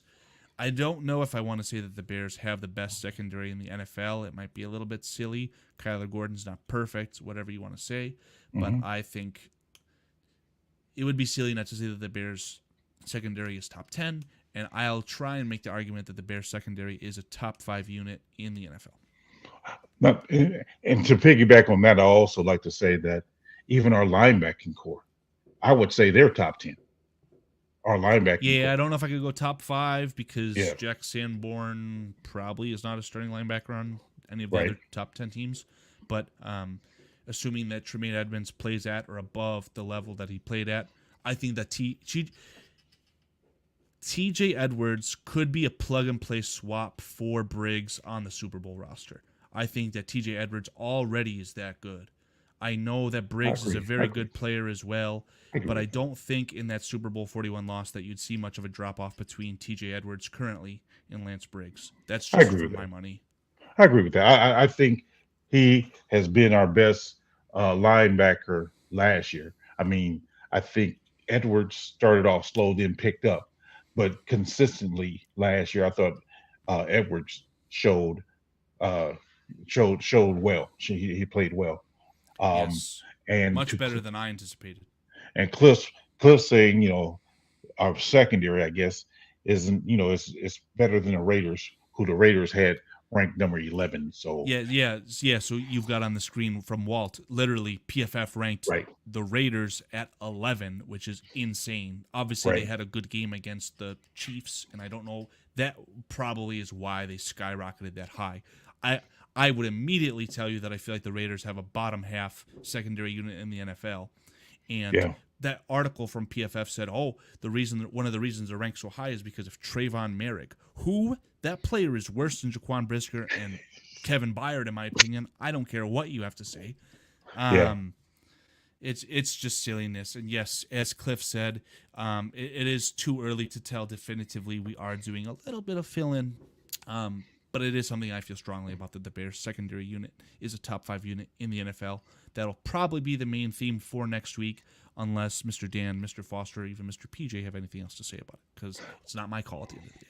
yeah. Um, I think you have a good point there, because even with Byard Byard being here for the off season, he's going to prove to be better than what he was last year. So Yeah, yes, uh, that's the exciting thing, is that the Eagles got bounced by I wouldn't say a bad Buccaneers team, but they got bounced badly. And it was because they let Mike Evans and the wide receivers kind of do what they want. And I initially thought, okay, that's because Kevin Byard sucks. No, Kevin Byard came to that team at the trade deadline, so he didn't have the full understanding of the defense. And in exactly. my opinion, the rest of the Eagles secondary sucks hard. James Yes, Bradbury, I thought, was good. He's dog water. yes, Um, I and agree and with the, that. the Eagles are telling you that they think that their team last year, their secondary, was dog water because they went ahead and drafted Cooper DeJean and the kid from Toledo, I believe. They invested a lot of draft capital into their secondary. Mhm. Yep. So that's my point right there, is that I think Kevin Byard can not only be an upgrade to Eddie Jackson, but Kevin Byard could be a stud. I Yes. really, really dislike them saying that they're only going to be playing on the same halves, like how the Bears cornerbacks have always done. Even with Kyle Fuller, they just would never shift sides. I Right. think it's stupid. I think you should play man-to-man defense every play. I don't care what you say. And I think that your best player should be on their best player. That's just, I guess, my attitude. But I digress there. We will talk about maybe some secondary units. Maybe I'll make some spreadsheets to come up with, comparing. Maybe I'll ask Mr. Adam Mason if he's interested in giving his thoughts via a video clip, something. And then my last point I want to make before we end this off, and I'm sorry I didn't say this sooner. I really would like to do something with fantasy football with you guys this year, you guys being the chat. I know PJ said that he's not very interested, and we'll see if we can convince him. But if you guys in chat are interested in fantasy football, I would love to help start a league with everyone. I did a league with my co-host on the Lions My Podcast, Nick Smy. We had an 8-man league last year, and it wasn't fun in my opinion because you had these super stacked teams. Like PJ, do you understand fantasy football enough, like the scoring? Yeah, I don't totally know what the scoring is, but I know what you get a lot more points for rushing. I'm told. Am I right? Maybe in a vacuum, but what I'm familiar with is something called points per reception, PPR. So when you think of receptions, you think of Wide receiver catching the ball, right? Yes. So there was a team last year that had AJ Brown, the Puka Nakua, and Tyreek Hill. Okay. Those are some of the best wide receivers last year overall, and they were all on one team. So Wow. I really strongly dislike stuff like that. I want it to be where... Oh, here, let's see what Cliff has to say. He was talking about Trex in a league with Dan. Let's do it. 12. Yes. I have no direct contact with Trex, period. So I don't want to speak on him whatsoever. But, Cliff, if you're interested in having myself and Dan join with yourself and Trex, yes. Cool. Yes, let's please do that, Cliff. Yes. We can use a text chat. We could set something up with Discord, but I would be more than happy to be the commissioner of the Bears Country Podcast centered fantasy football league. I think that it would be a lot of fun to have as many content creators as involved. I've already gotten the go ahead from Adam Mason. He's in 7 fantasy football leagues. He'll say that he'll do an 8th. So we'll have Adam Mason join in as well. So you guys in the chat, if you want to join in with Karl, hey, let us know. Yes, reach out to us. Please do. You can email at the Bears Country Podcast email. It's in the description of this video. You guys are always in here, so if you want to talk about it next Thursday, feel free. But I would count me in for that, Jay Grizz. We will keep you in mind for sure. I don't see why you wouldn't be able to. Dan has my number. Okay, we'll do a text call as well, Cliff. Well, we got Cliff and Jay Grizz, those two, for you to keep in mind. They said they want to be in it. Yeah, it sounds like Cliff is going to be a mainstay for sure. I know that Cliff and Dan already talk. Jay Grizz as well. Please, I don't see why we wouldn't be able to have you. I don't know if it would be fun to have more than 12 teams, players in the league, rather. Yeah, you but get watered ultimately, down. what I like is when it has to boil down to like a team's 3rd string wide receiver or 2nd or 3rd string running back to help you win a game. And I went into that mindset last year, and I drafted Roschon Johnson, and he was okay. There were some games where he gave me like 6 points, which really isn't a lot. I think DJ Moore last year had a game where he gave me 40 points. But that's what I like. I don't like the super strong teams. Yeah, 12. That's perfect. Yeah. Yeah, Cliff. I didn't want to talk on that, but I believe he was on a podcast with Dan was on a podcast with Trek, the Chicago sports podcast, essentially. I just don't want to speak too much on that publicly, but yes, that sounds like a perfect idea. So, if you guys are in the chat at this point, definitely, if you guys are interested, let us know. Would be more than happy to try and figure that out. PPR half point. I have no idea. I'm not a seasoned veteran. I only have 1 year of experience under my belt. But I'm a fan of PPR. That's all I know, because that's what I did last year. And I also think that running backs are not as valuable anymore as wide receivers. So if you guys want a little bit of my drafting philosophy there, a lot of good Bears pods and good crossovers. Yeah, Aunt Miss, that was something that's a reason why I think I'm a part of the Bears Country Podcast now. That was, it took a while for me to figure out exactly what I wanted to do in the space, but being able to conglomerate, I like that word that Dan always says. The conglomeration is definitely something that I'm a huge fan of, and the Bears fan base as a whole, in my opinion, is the best at that. Absolutely. So Jay Grizz is pointing out your roster construction, which is 1 quarterback, 3 wide receivers, 1 running back, 1 tight end, and a super flex. So what I did last year was 1 quarterback, 2 running backs, 3 wide receivers, and a tight end, and 2 flexes. And a flex is any non-quarterback, so running back, wide receiver, tight end. So you only had 1 quarterback? That's what I did last year, yes. You So what did obviously you do have with to the have bye week? more quarterbacks than 1. So what would you do with the what bye week? Yeah. You would draft your starting quarterback, and then you'd either draft a backup quarterback or have a second quarterback. So last year, I believe my starting quarterback was Josh Allen, and my backup quarterback was Tua, something like that. Okay. Yeah, 2 quarterbacks is a pain. I'm sorry this is going so long, PJ. I know this is not your cup of tea, but my dream, okay, if we got really grimy, my dream would be something called a dynasty league, where you do a draft to start the dynasty league, and then you hold on to those players for like 3 or 4 years. Wow. And then the only thing you do when drafting is, of course, the rookie draft. Wow, okay. But you have trades, and you literally have first-round pick trades.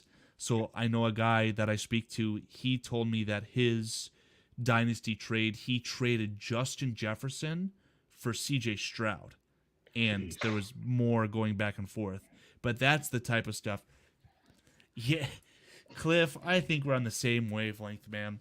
Why don't I come over, you cook me another one of those steaks and give me some tots, and then we'll talk about fantasy football.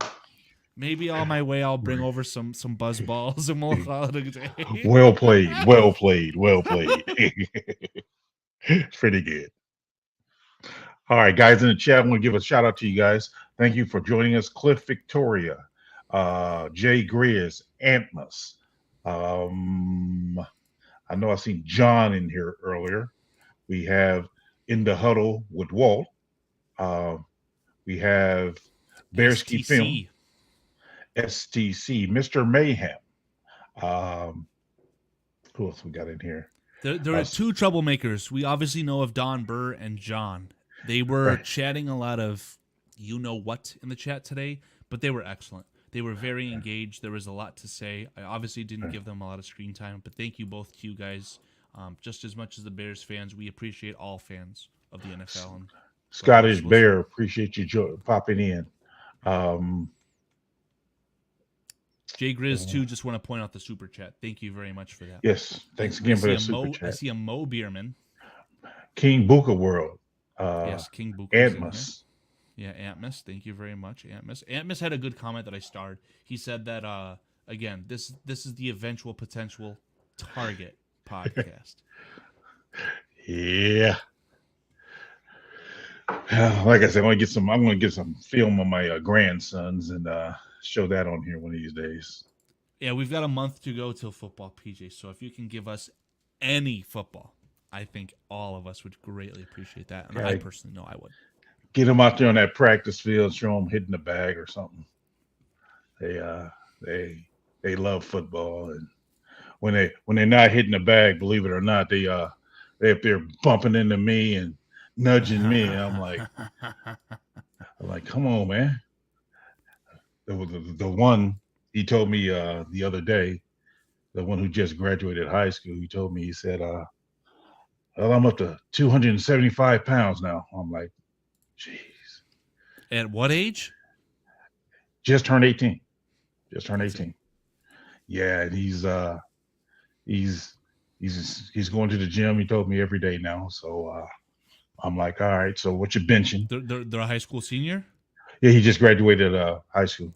Just graduated. Okay, yeah. So he's 275 at this state without any, I'll call it, professional weight room / training behind him. Correct. That's exciting. Yeah, he's a big boy. He's like, and the amazing thing about him, he can do a backflip with all that weight. Oh yeah. Oh yeah, he can do it back. Demon Ice, she was in here playing. Thank you, Don Burr. Yeah. So yeah, but yeah, he's very athletic. So that's what I told him. I said, goodness. So he said, Papa, I learned this new spin move. So he'd be practicing the spin move on it. He'll come up on me and hit me with the spin move. I'm like, dude, you just big, man. So yeah, he's a big guy. I'm gonna have to get a picture of myself and my 3-point stance on here. It'll make you laugh. Probably make you pass out and go to sleep. I should show it right now, but I'll say that for next week.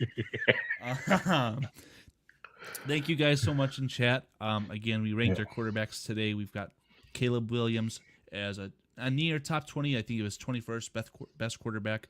Yeah. But more excited to revisit this on the bye week for the Bears in about. I'm really looking forward to that. I'm really looking. 6 weeks plus the 4 we're waiting for, so about call it 10 weeks. Yeah, we'll get some actual Caleb Williams NFL footage, and we'll be able to revisit that. I'm hoping he plays in that Hall of Fame game. I really want to see. I want to see our starters play this year. I think what they'll do in the Hall of Fame game is allow Caleb Williams to dress, and if the NBC, it's I think ESPN, NBC, probably ESPN. Yeah, probably ESPN, yeah. Whatever network ultimately has it, they're going to pressure the Bears into making him dress, and all they'll do is have him hand off the ball 3 times, and then he'll undress. So we won't get anything of note, in my opinion, out of that. But again, it's been a great episode, guys. PJ, I want to give you the last word. Anything you'd like to end the episode off with? Hey, guys. Again, today we celebrated a holiday being Independence Day. I want to say again, I'm grateful for living in this country. This country is not perfect, just like life isn't perfect, but we had a chance to make it better, our lives better, our country better. And as John Kennedy once said, ask not what your country can do for you, but what you can do for your country. Take that attitude and we'll find yourselves in a better place. God bless you guys, and I pray God's blessing upon you. Yes, amen to that. Very beautifully said. Guys, thank you again so much for watching. I'm going to roll the outro, but look forward to us next Thursday where there's going to be another beautiful episode, in my opinion. Thank you guys so much. We appreciate the heck out of you. See you guys.